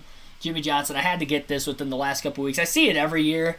Or every track I go to, pretty much, this diecast is always available. So there was one I was willing to wait on because I knew I'd find it at other tracks, but I just decided to get it because there were so many deals at Dirt Bristol this last weekend. So definitely got that one. What channel will the race be on tomorrow? If they postpone it till tomorrow, it will be on Fox Sports 1 again. Alex Eddy. Loli Velasquez, welcome to the stream as well. Best driver of all time, Jimmy Johnson, arguably. Definitely on the Mount Rushmore. I'd put him Mount Rushmore. All right, next diecast. While we're waiting out the rain delay, Dale Jr., National Guard, one of my favorite Dale Jr. schemes of all time. I always love the camouflage cars. This is a 2008 Coke 600 car. So 2008 Coke 600, car of tomorrow with the wing, of course. But the camouflage car, this one and then 2011 was what I was looking for. I didn't find 2011 anywhere when I was at Bristol last week, but I did find this 2008 one, and it looks almost identical to it, so I was like, you know what, let me get it. I always love the camouflage cars. I need to get an Army 01 and an Army 39 car as well. But, yeah, the military sponsors always bring in good cars, but the camouflage cars, usually a must for me. And the only Jeff Gordon diecast I have, I also bought at Dirt Bristol last week. And the reason why I don't have many Jeff Gordon diecasts is because I know my grandpa has quite a few of them. And I don't want to buy any that he already has in case I get them. Same with Casey Kane. Dirt racing guy, so that correlates those two together. But anyway, I know he's got a lot of them, so that's why I don't have any Casey Kane diecast either. So I'm waiting on him. I know for a fact, though, he doesn't have this one. It is a Green Flame Jeff Gordon. This is also from 2008. This is his Nicorette paint scheme. Most notably in a terrible crash at Las Vegas. I think that was in 2009, actually, his crash. But anyway, this is 2008. Also a card tomorrow with the wing. But the Green Flames. I got a Green Flame Jeff Gordon diecast. They had quite a few under the 110. They had like 4 of them. But I made sure I got one. I was there.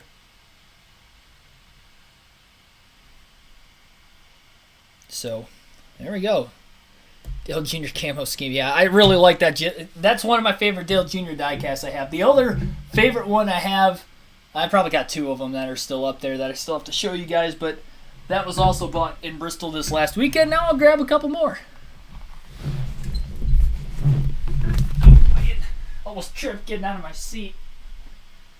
Let's go to this one.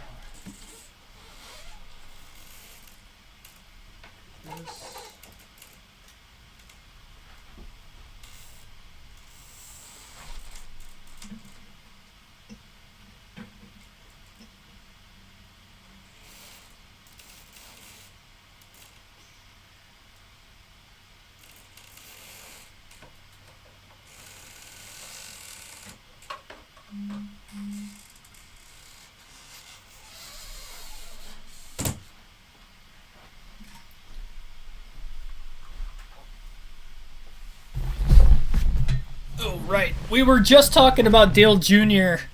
with that camouflage card I just showed you a little bit ago. This one is probably one that tops the list. This is a Dale Jr. diecast. That is an absolute must, whether you're a Dale Jr. fan or not. He was never my favorite driver, but I have a lot of Dale Jr. diecasts. He was my dad's favorite driver, so that's why I have so many Dale Jr., Dale Sr. diecasts up there. Some of them I've bought. This was one I bought, and it's 2001 Pepsi 400. Dale Jr. car, of course, the iconic Pepsi 400 where he won first race back after his dad had passed away in the 2001 Daytona 500. So it's the All-Star Game diecast. They were in Seattle. Yeah, Seattle All-Star Game diecast that year. Actually, I have the 2002 All-Star Race diecast as well.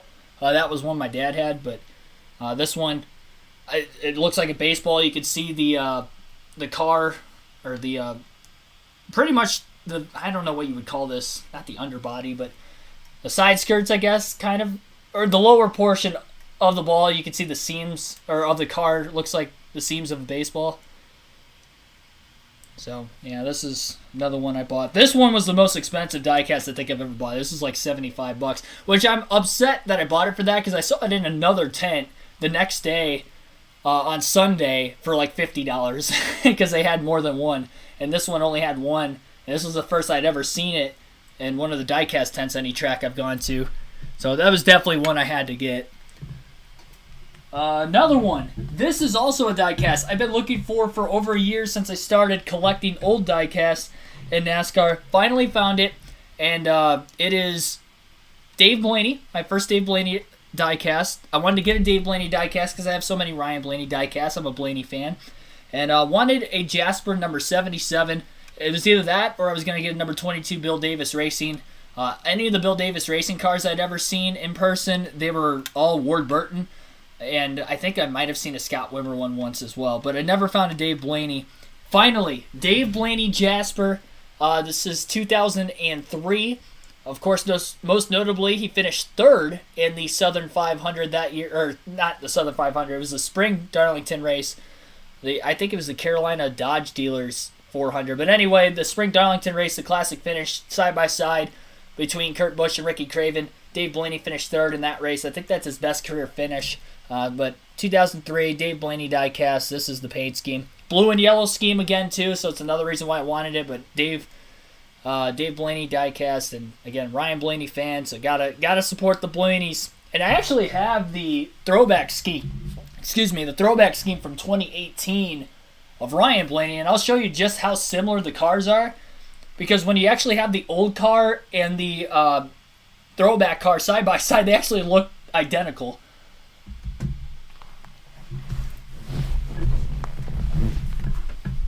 Oh boy.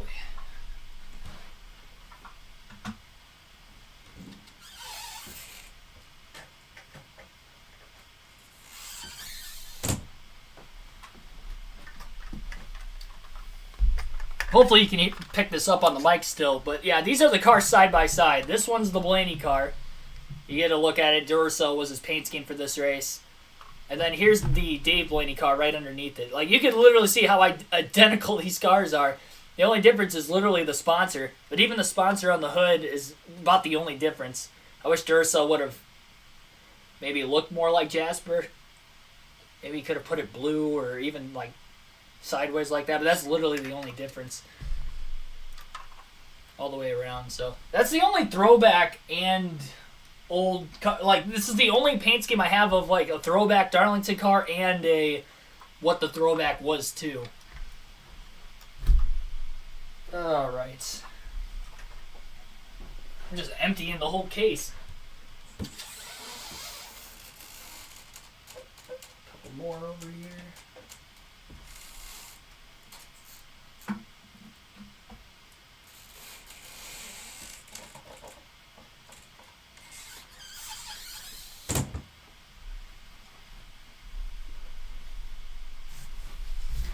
So usually, looks similar to Robert Presley's 2001 car. Yeah, I think he had a Jasper paint scheme too, didn't he? Arthur Guduccio, welcome to the stream. At Dover the week of 9/11 when Dale Jr. won, my favorite race. That was definitely another memorable race in 2001. Jr. won a lot of memorable races that year. Or there were a lot of them in general, and Jr. happened to win a couple of them. The other one, so this one, usually when I go diecast hunting, I have a couple in mind that I want to buy, but then I buy them based off of look. This one I bought solely based off of look, and it was autographed, so I was like, what the heck. It's a, almost said Robbie Gordon, it's a Jeff Burton Singular Wireless, 2006, I believe is the year, car. The orange pops on this in person so much, like, it is amazing how clean it is, and I don't know if my camera does it justice, but the orange really pops on this car. And it's autographed on the windshield. You can see it right there. But, yeah, autographed by Jeff Burton. It actually had a picture on the inside of the case as well, stating that it showed the picture of him actually autographing it. Which I have in the case, but that's away, so I'm not going to show you guys that. But. So there's that. Seen the Bill Davis 22 Toyota started. Oh, you're talking about just like, remember watching it? Looking at weather for Dover, may call it soon. Yeah, it's still dumping outside every time they pan to the camera. I'm surprised they've waited this long, but I'm not surprised at the same time. This is a car I've stated on previous streams I've been looking for. Another blue and yellow car. Finally found the one I was looking for. It is a Johnny Sauter rookie car. Yes, Johnny Sauter. Rookie car. It is autographed on the windshield, just like the last one. And it's an AOL car. The Johnny Sauter rookie. Yes, I have a Johnny Sauter Cup Series diecast. Another one of the more rare ones I think I have on the channel. But it's another blue and yellow scheme. Always really liked it. And one of the ones I can remember from my early childhood. Whether it was him, Steve Park that drove it. Who else drove the 30? Jeff Green. Got a lot of RCR diecasts. Jeff Burton RCR. Who else? Dale Sr., Austin Dillon. Kevin Harvick, a couple of them. Jeff Burton. I actually have two Burton diecasts. That's I have a Roush 99 Sitco car also. Jeff Burton was underrated early in his career. Yes, he was. I mean, the man has almost 20 career wins. He's got a pretty good resume. 73 minutes to stop the rain. It might end before then. It's supposed to end between 6 and 7 o'clock, so it's already almost 5:30. We're waiting it out. While we're doing that, we're still looking at some diecasts. I saw we've had over 85 people watching, so thank you for everybody tuning in. And like and subscribe for more daily NASCAR content. I will be doing live commentary of the race tomorrow. Also love Blaney Amico. Oh, yes, yeah, that's a good one, too. That was another one I was going to get if I found it, but I never found it. That was a Busch Series diecast, so that's probably why it's a lot harder to find diecast-wise. But that was a Cup one, and I'm glad I found it. At least I have one Dave Blaney diecast. If I find the Amico one, I'll probably get that one too. I'm definitely not going to get the Caterpillar car then anymore, just because I do have the Jasper. That was kind of like a last-case scenario, just because I've been searching for Dave Blaney diecast for over a year, and I finally found one. Remember Steve Barks' flip at Sonoma? Yeah, that was in the number 1 car when he was still with DEI. GS99 Goaty, welcome to the stream. My day is pretty good. Hopefully yours is too. Yeah, these are all 124 scale diecast, by the way, for anybody wondering. What other ones have I gotten that I haven't shown on the stream yet? Man, I think I only see one that I haven't shown. 1, 2, 3, 4, 5, 6, 7, 8, 9, 10, 11. No, there's a couple more, and for whatever reason. What other diecasts have I gotten recently? I think I miscounted. 1, 2, 3, 4, 5, 6, 7, 8, 9, 10, 11. Maybe I only got 12. I was thinking I got 10 when I was in Bristol. I don't know why I'm miscounting. I only see one more up there that I know for a fact I got at those 2 tracks. I'm trying to think. No, I've put all of them up there. I don't know. Maybe I miscounted. I guess I got 12 within the last 2 races I went to. I was thinking I got 14 of them. Like Waltrip drove the Dirty Pennzoil. Yes, I've seen some of those diecasts too before. I like the throwback scheme that Joey Logano did of that a couple years ago. I don't have a Kyle Busch diecast yet. I need to get one soon. I almost got his 2008 M&M's car, but I already bought a lot of diecasts up to that point, so I waited.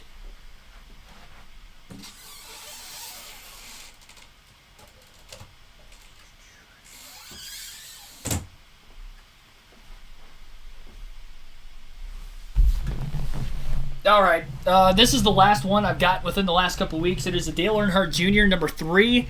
Man, what year? 2002. 2002. It's an Oreo paint scheme. Always liked the Oreo paint schemes growing up as a kid. Who didn't? And in this case, it's pretty slick. I mean, it's straightforward. Ritz Oreo. It's got the milk. I mean, how can you not like the milk on the side skirt of the race car? I mean, really, it's all the way. I mean, it's on the hood. It's on the back of the car. You got milk everywhere. But this is the last one I've got within the last few weeks. Going to races. Always look at the local tent vendors at every racetrack you go to. If you go to any NASCAR races, you'll find a lot of old-fashioned diecasts everywhere. But, yeah. Always love the Oreo paint schemes. I guess while we're still waiting on the rain delay, I'll show some other diecasts I have. These are ones that I've already shown off on stream before, but I'll show off some more. I'll clear the case out. The case is becoming more and more empty. But until they call it, I will keep showing off diecasts. I'll give you guys the entertainment while we're waiting. Even if this is like another hour, I'll be doing this.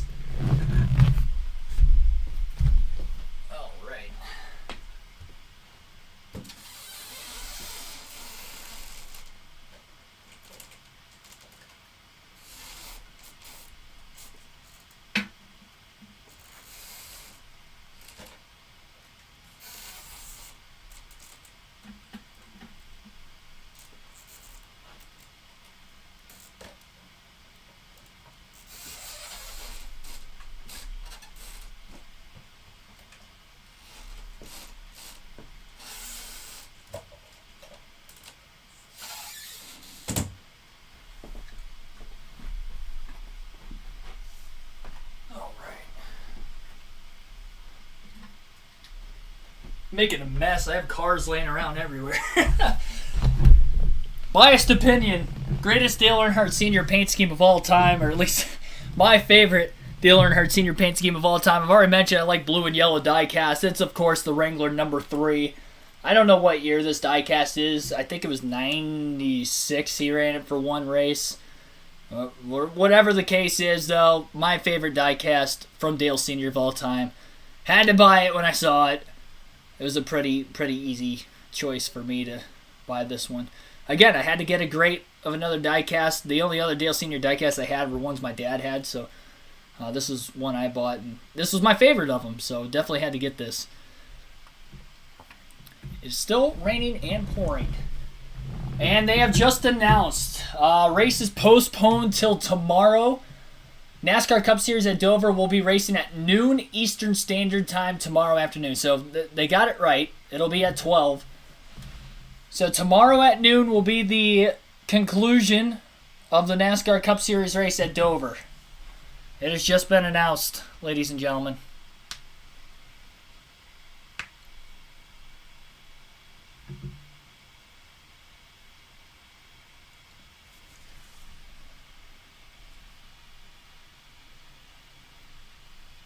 NASCAR Planet, welcome to the stream. And welcome everybody who is just tuning into the stream.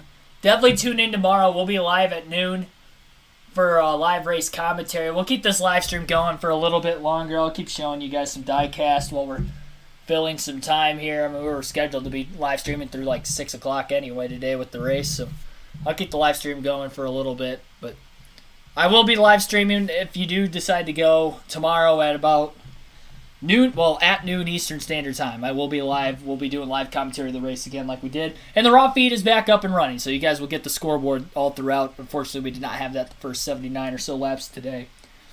This is definitely one I've shown off on stream before. It's a Kevin Harvick Reese's Busch Series car from 2004. Just like the Oreo paint schemes, always love the Reese's paint schemes. So 2004 Harvick Busch Series car. Clint Boyer also ran this car part-time that year, I believe. Or at least ran a Reese's car of the same number at some point in the mid-2000s. But this one was my favorite. Kevin Harvick. One of a couple Harvick diecasts I have. I got an Austin Dillon Cheerios, number 3. I don't know if it's my favorite Cheerios paint scheme of all time, but I really do like it. It reminds me of, for anybody that have watched or know of Transformers, it looks like Bumblebee on the hood of the car. The way the Cheerios and the double black stripes go up over the middle, so it's a really nice looking race car. But the only Austin Dillon diecast I have, this I believe was his rookie car, 2014. So I remember he ran this for a few races in 2014. I believe the Daytona 500 he ran this race for. But this is a 2014 rookie Austin Dillon Cheerios Chevrolet. Patrick Shalley, welcome to the stream. I'll be at work. Keegan would be the only way to follow the race tomorrow. Well, I'll be here.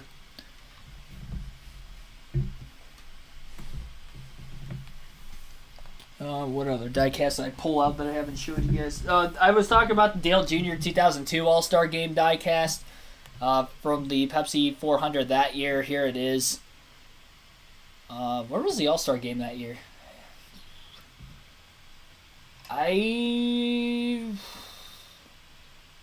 It doesn't say where it was at anywhere on the All-Star logo. Have to comment down in the chat where the MLB All-Star Game was at in 2002. But you can kind of see the baseball. It's not around the bottom of it this time. The seams of the baseball are kind of alongside the hood. It looks like it sews the hood together, so I actually kind of like that. The stitching, it's all the way over the top of the the NASCAR. The baseball is on the NASCAR, not the base car. More. I just pulled one of these. Oh yeah, this one. This is one of my favorites. One of my favorites for the reason I got it. This was the very first diecast I bought when I was hunting for diecasts that were old NASCAR diecasts. It was at Bristol for the night race last year. It's a Kevin Harvick rookie 2001 car, of course, most famously won with this race car, this paint scheme at Atlanta in 2001. And there you see the rookie stripes on the back of it. And it is also autographed on the top of the race car, right over red 29. I like the black inverse of this car too that he ran in 2002. He did not have a good season that year, probably one of the worst seasons of his career, but this is definitely a scheme I wanted to get. Very clean looking car. I do say so myself.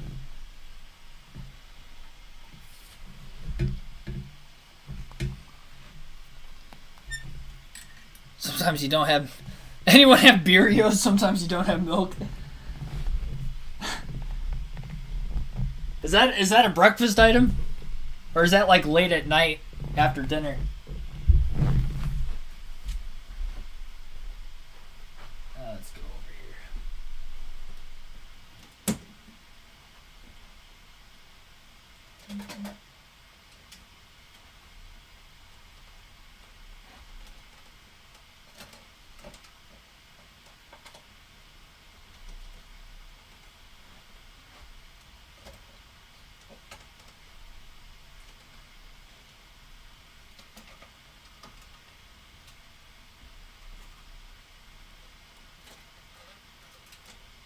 Yeah, just take down the whole display.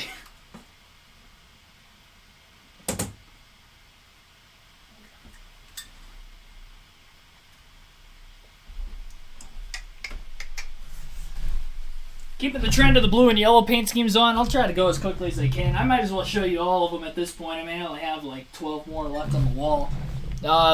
This one, Irwin Tools 2004. This was a Homestead championship winning car for Kurt Busch. So this is a championship winning race car, Homestead 2004, Kurt Busch, Irwin Tools. And it's a blue and yellow paint scheme. Pretty basic. I think Jamie McMurray's blue and yellow paint scheme's a little bit better than this in the 26 for Irwin. And I almost bought it, but I was like, I have this one. I don't want to buy a Jamie McMurray one too, so I guess this is a championship winning car too, though. So, kind of. I like it. I still really like it. It was a tough decision, though, to make. I really could have went with either one. I would have been disappointed or glad I got the one either way. This is a Best Buy Elliott Sadler number 19 Dodge. One of the few Dodge paint schemes I have. Sticking with the blue and yellow. It's also autographed on the windshield from Elliott Sadler himself. So, that's pretty cool. Car tomorrow. This is 2009, I believe. 2009 or 2010 on this one.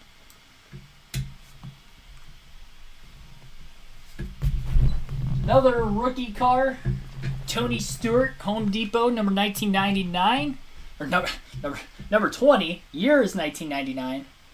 Was his rookie season. I work at the Home Depot. Had to get a Home Depot diecast. Obviously, Tony Stewart was the one I was going to go with, and it's the only Pontiac I have. You see the little kick out on the nose.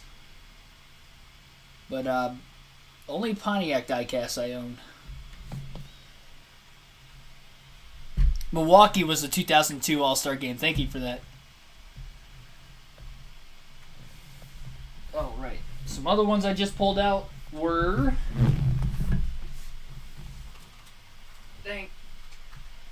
All right. Jeff Burton. I mentioned I had a Sitco Jeff Burton paint scheme. This one I know for a fact that I got for $10. I want to say I had bought this at Daytona, I think. But number 99, Sitco. For those of you that don't know, I wanted to buy a number 99, and I haven't seen any Carl Edwards 99s like anywhere I go, which is unfortunate. Maybe they're all sold out or something. I definitely wanted to get one, but 99 was the number I raced when I raced go-karts and quarter midgets and stuff growing up, so had to get a number 99 die-cast of somebody, and got a Jeff Burton. And I don't know if I showed you guys this one or not, but this is one I've had for a long time. Like I mentioned, I was a Greg Biffle fan. This is a 2012 car of tomorrow with the splitter, 3M Ford. Very sharp-looking paint scheme from the Biff. One of his last good seasons in the NASCAR Cup Series, but I believe this is 2012. It's either 2011 or 2012, but I think it's 2012. If I'm not mistaken. We're going to have to reorganize this. I just realized I had all the cars organized, and now I got to remember how I had them. I'll probably just look back to the stream before I started pulling them out.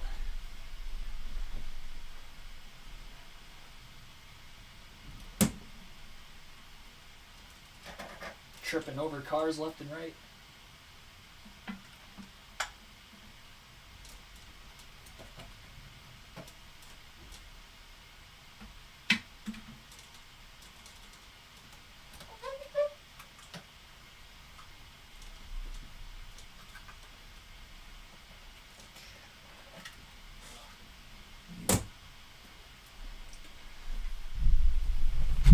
almost emptied the one case out.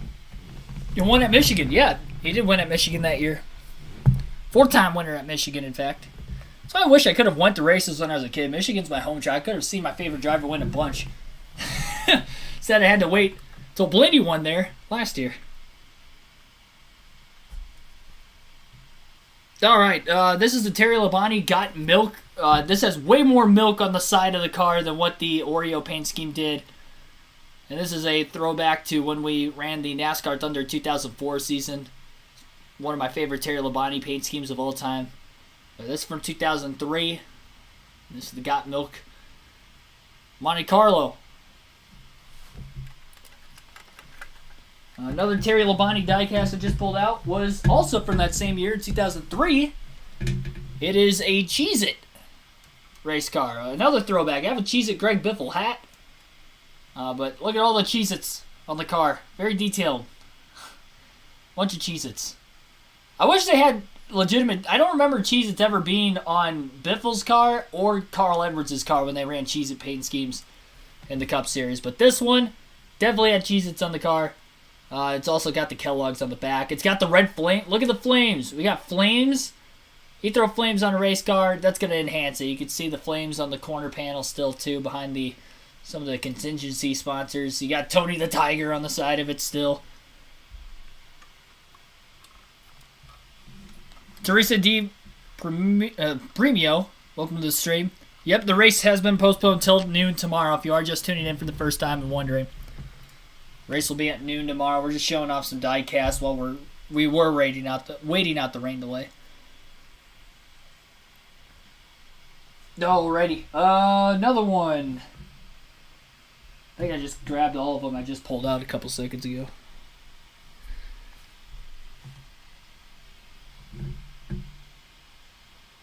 I think. I literally have die-cast laying all over my floor right now. Oh, I left them on the... I was going to say, I knew I pulled out more of them. I need to start putting some of these away as I'm putting them back. I'm going to trip over some cars.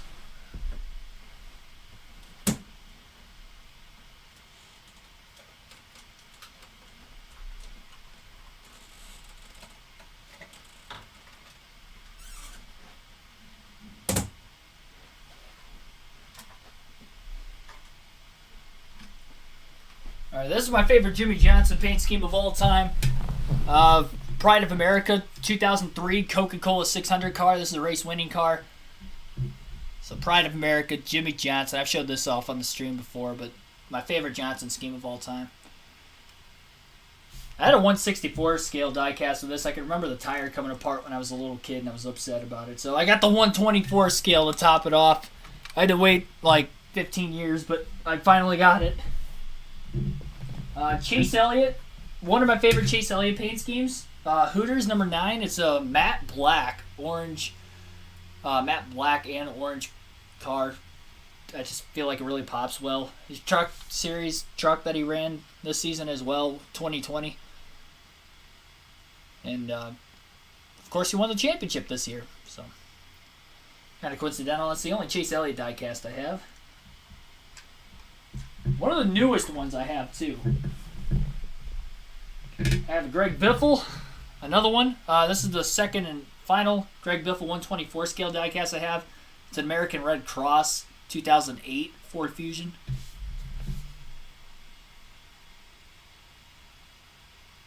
So there's that one. And the last one out of that case on the right is another Terry Labonte 2002. It's a Kellogg's. Got to get the regular Kellogg's Tony the Tiger car. And this is the greatest one of all time, in my opinion. It's got a little bit of milk on the back of it, but I got this for $10 too. I think all the Terry Labonte diecasts I bought at the same vendor when I was in Daytona, I believe. They're all $10 a piece. I was like, sure. Have all of them. And man, running out. We're almost done with the stream.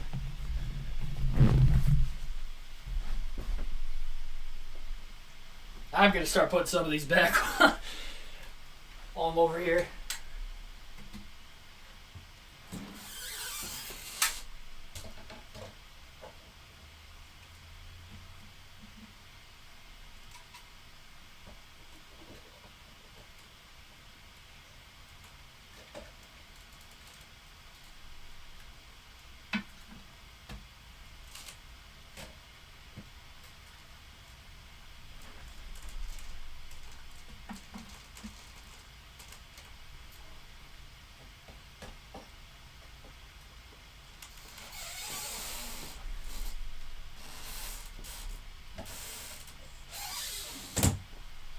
All right. Hopefully the mic still picks me up. This is a Dale Earnhardt Sr. Tasmanian Devil paint scheme. I don't know what year it is. It was one my dad had. 2000, actually. I see it right on the side. 2000. He ran this paint scheme. The NASCAR 2000 diecast. So there's that. Ryan Newman, rookie 2002. One of his greatest seasons, if not his greatest season of all time. Won the Rookie of the Year over Jimmy Johnson this year. Number 12, all-tell. Really liked it. Very basic, but I liked it. There's the rookie stripes.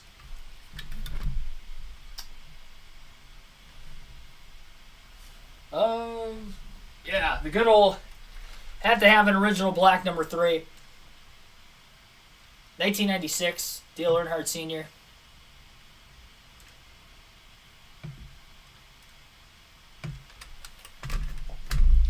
And I don't know what year this one is. Yeah, I'm not sure what year this one is, but this is a Miller Lite Rusty Wallace Harley Davidson scheme. This is also another one my dad had. My dad had that other Dale Sr. one I just told you guys about also.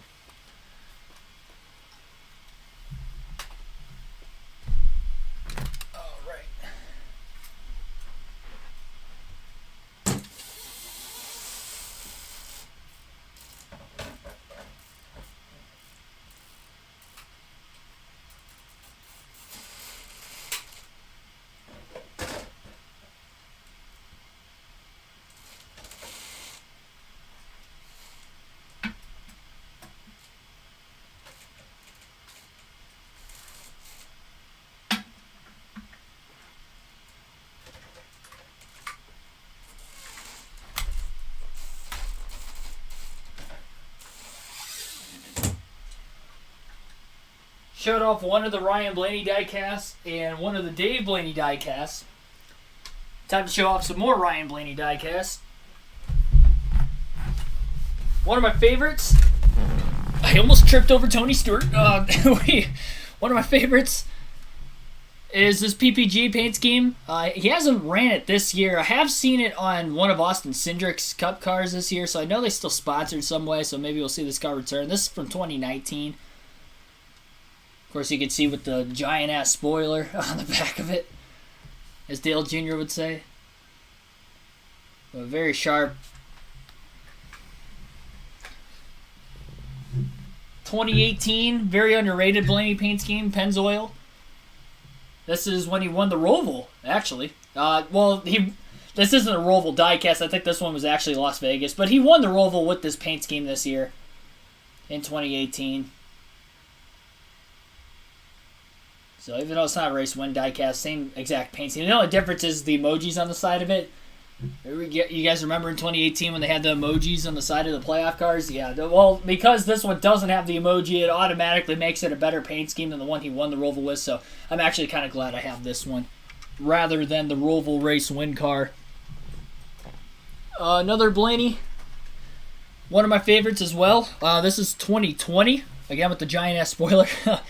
Advanced Auto Parts. That's right. He saved at the pump. Advanced Auto Parts. Not very commercial. He's ran this paint scheme the last few years now. 2020 to now, he still runs this same paint scheme. Style of paint scheme. But I like it. I need to get the Midnight Advanced Auto Parts paint scheme too. I definitely want to.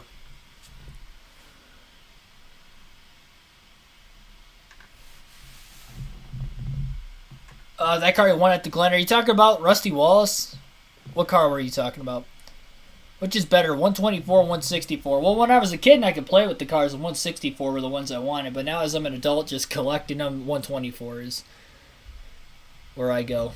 I haven't bought a 164 diecast in a long time. And Ryan Blaney, probably one of the more basic ones I have, but I can't reach it. It's the first Ryan Blaney diecast I ever had, though, so...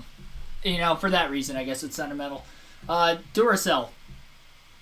2008 Daytona 500. Or 2018 Daytona 500, not 2008. He actually led the most laps in this race, by the way, too. It led over half the race. It was his first race in the 12 car. So very basic, but not as good as that throwback Duracell Blaney car that I showed a little while ago. 6 more. 6 more, and I have them all done. I don't think I can get out of my seat. If I might pan you guys the camera. This is my floor right now. This is what I have going on on my floor. I got cars on my bed. I got cars on the floor here. I've got cars on the floor over here. You guys can't see them, but I have 2 down by my feet that I keep tripping over. Tony Stewart and Greg Biffle. Cars everywhere.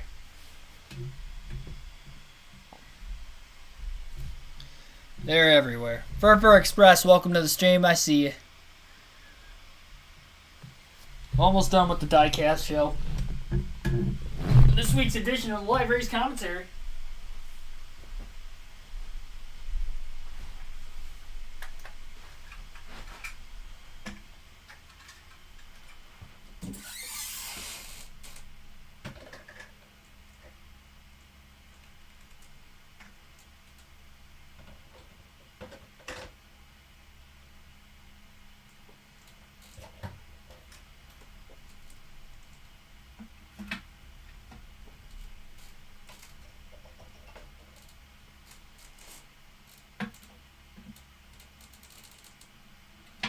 It's not going to stay.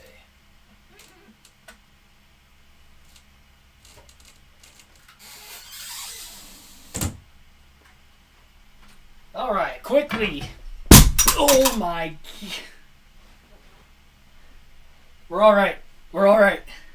I had a bad feeling that was going to happen. I'm surprised it took to the very end of emptying out my diecast cases. Oh my God. Think we're good. This is definitely one I didn't want to break, and I'm glad I didn't. It did not break. We're good. We're good. Dale Jr. rookie. This is the one that just... Oh, no, sorry. This is 2002. This is the one that just fell. Winston Million. Winston Million, it's signed on the hood. I'm glad it didn't break just a second ago. But, yeah, 2002. Dale Earnhardt Sr. Talladega. Winston Million car.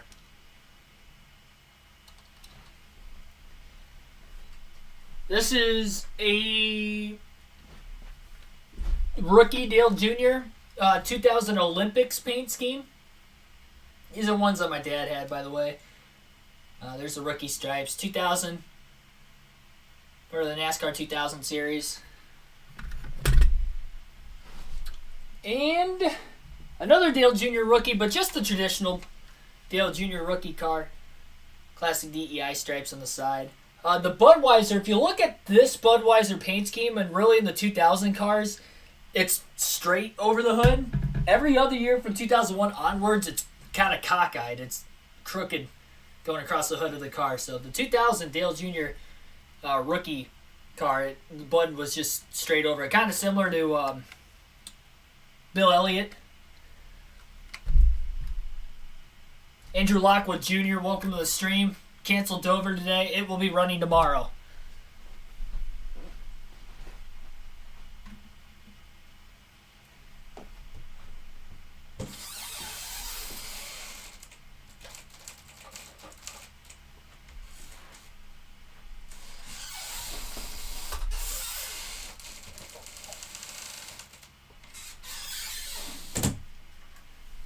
Alrighty. These are the last two. We've gone through every one. I didn't think we were going to get through everyone. I was just going to show you the ones I haven't shown off in stream yet, but... Alright. The last two. Dale Earnhardt Jr., number 3, AC Delco Superman Edition, 1998, I believe, championship winning car. You're in a Superman car. They probably had a movie come out that year, maybe, I don't know, I'm assuming. They did because they had the Superman car. He's always had some superhero cars, though, in the past, even with Hendrick Motorsports, so there's that. And then the last one is also 1998 championship for the Busch Series. AC Delco number 3. This is just the regular AC Delco number 3 Busch Series car, Dale Earnhardt Jr. So that is that's gonna wrap up the diecast collection. That's all. How many do I have? Like 40. All 40 of them, roughly. Those are all the 160 or all 124 scale diecasts I have.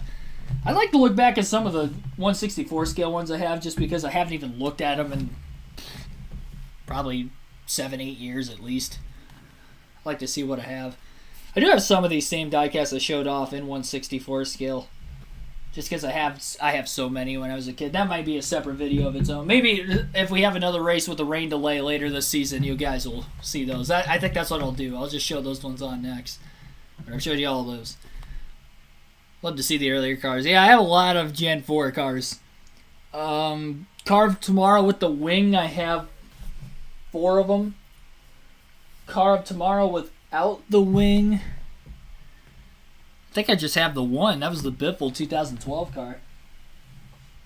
Gen 6, pretty much the only Gen 6 cars I have are Ryan Blaney, except for the one Chase Elliott. Then yeah, all the rest are Gen 4, whether it's Busch Series or Cup Series. Most of them are Cup, but I do have 1, 2, 3, 4 Busch Series cars. Yeah, 4. All right. Tomorrow's stream, noon Eastern Standard Time. That's when the NASCAR Cup Series will be racing at the Dover Motor Speedway. So tomorrow at noon will be the live stream, and we'll start things right then and there. That's going to be it for today. Like and subscribe for more daily NASCAR content. Thank you, everybody, for tuning in and waiting out the rain delay. Appreciate it, and we'll see. We'll see you back tomorrow. Thanks.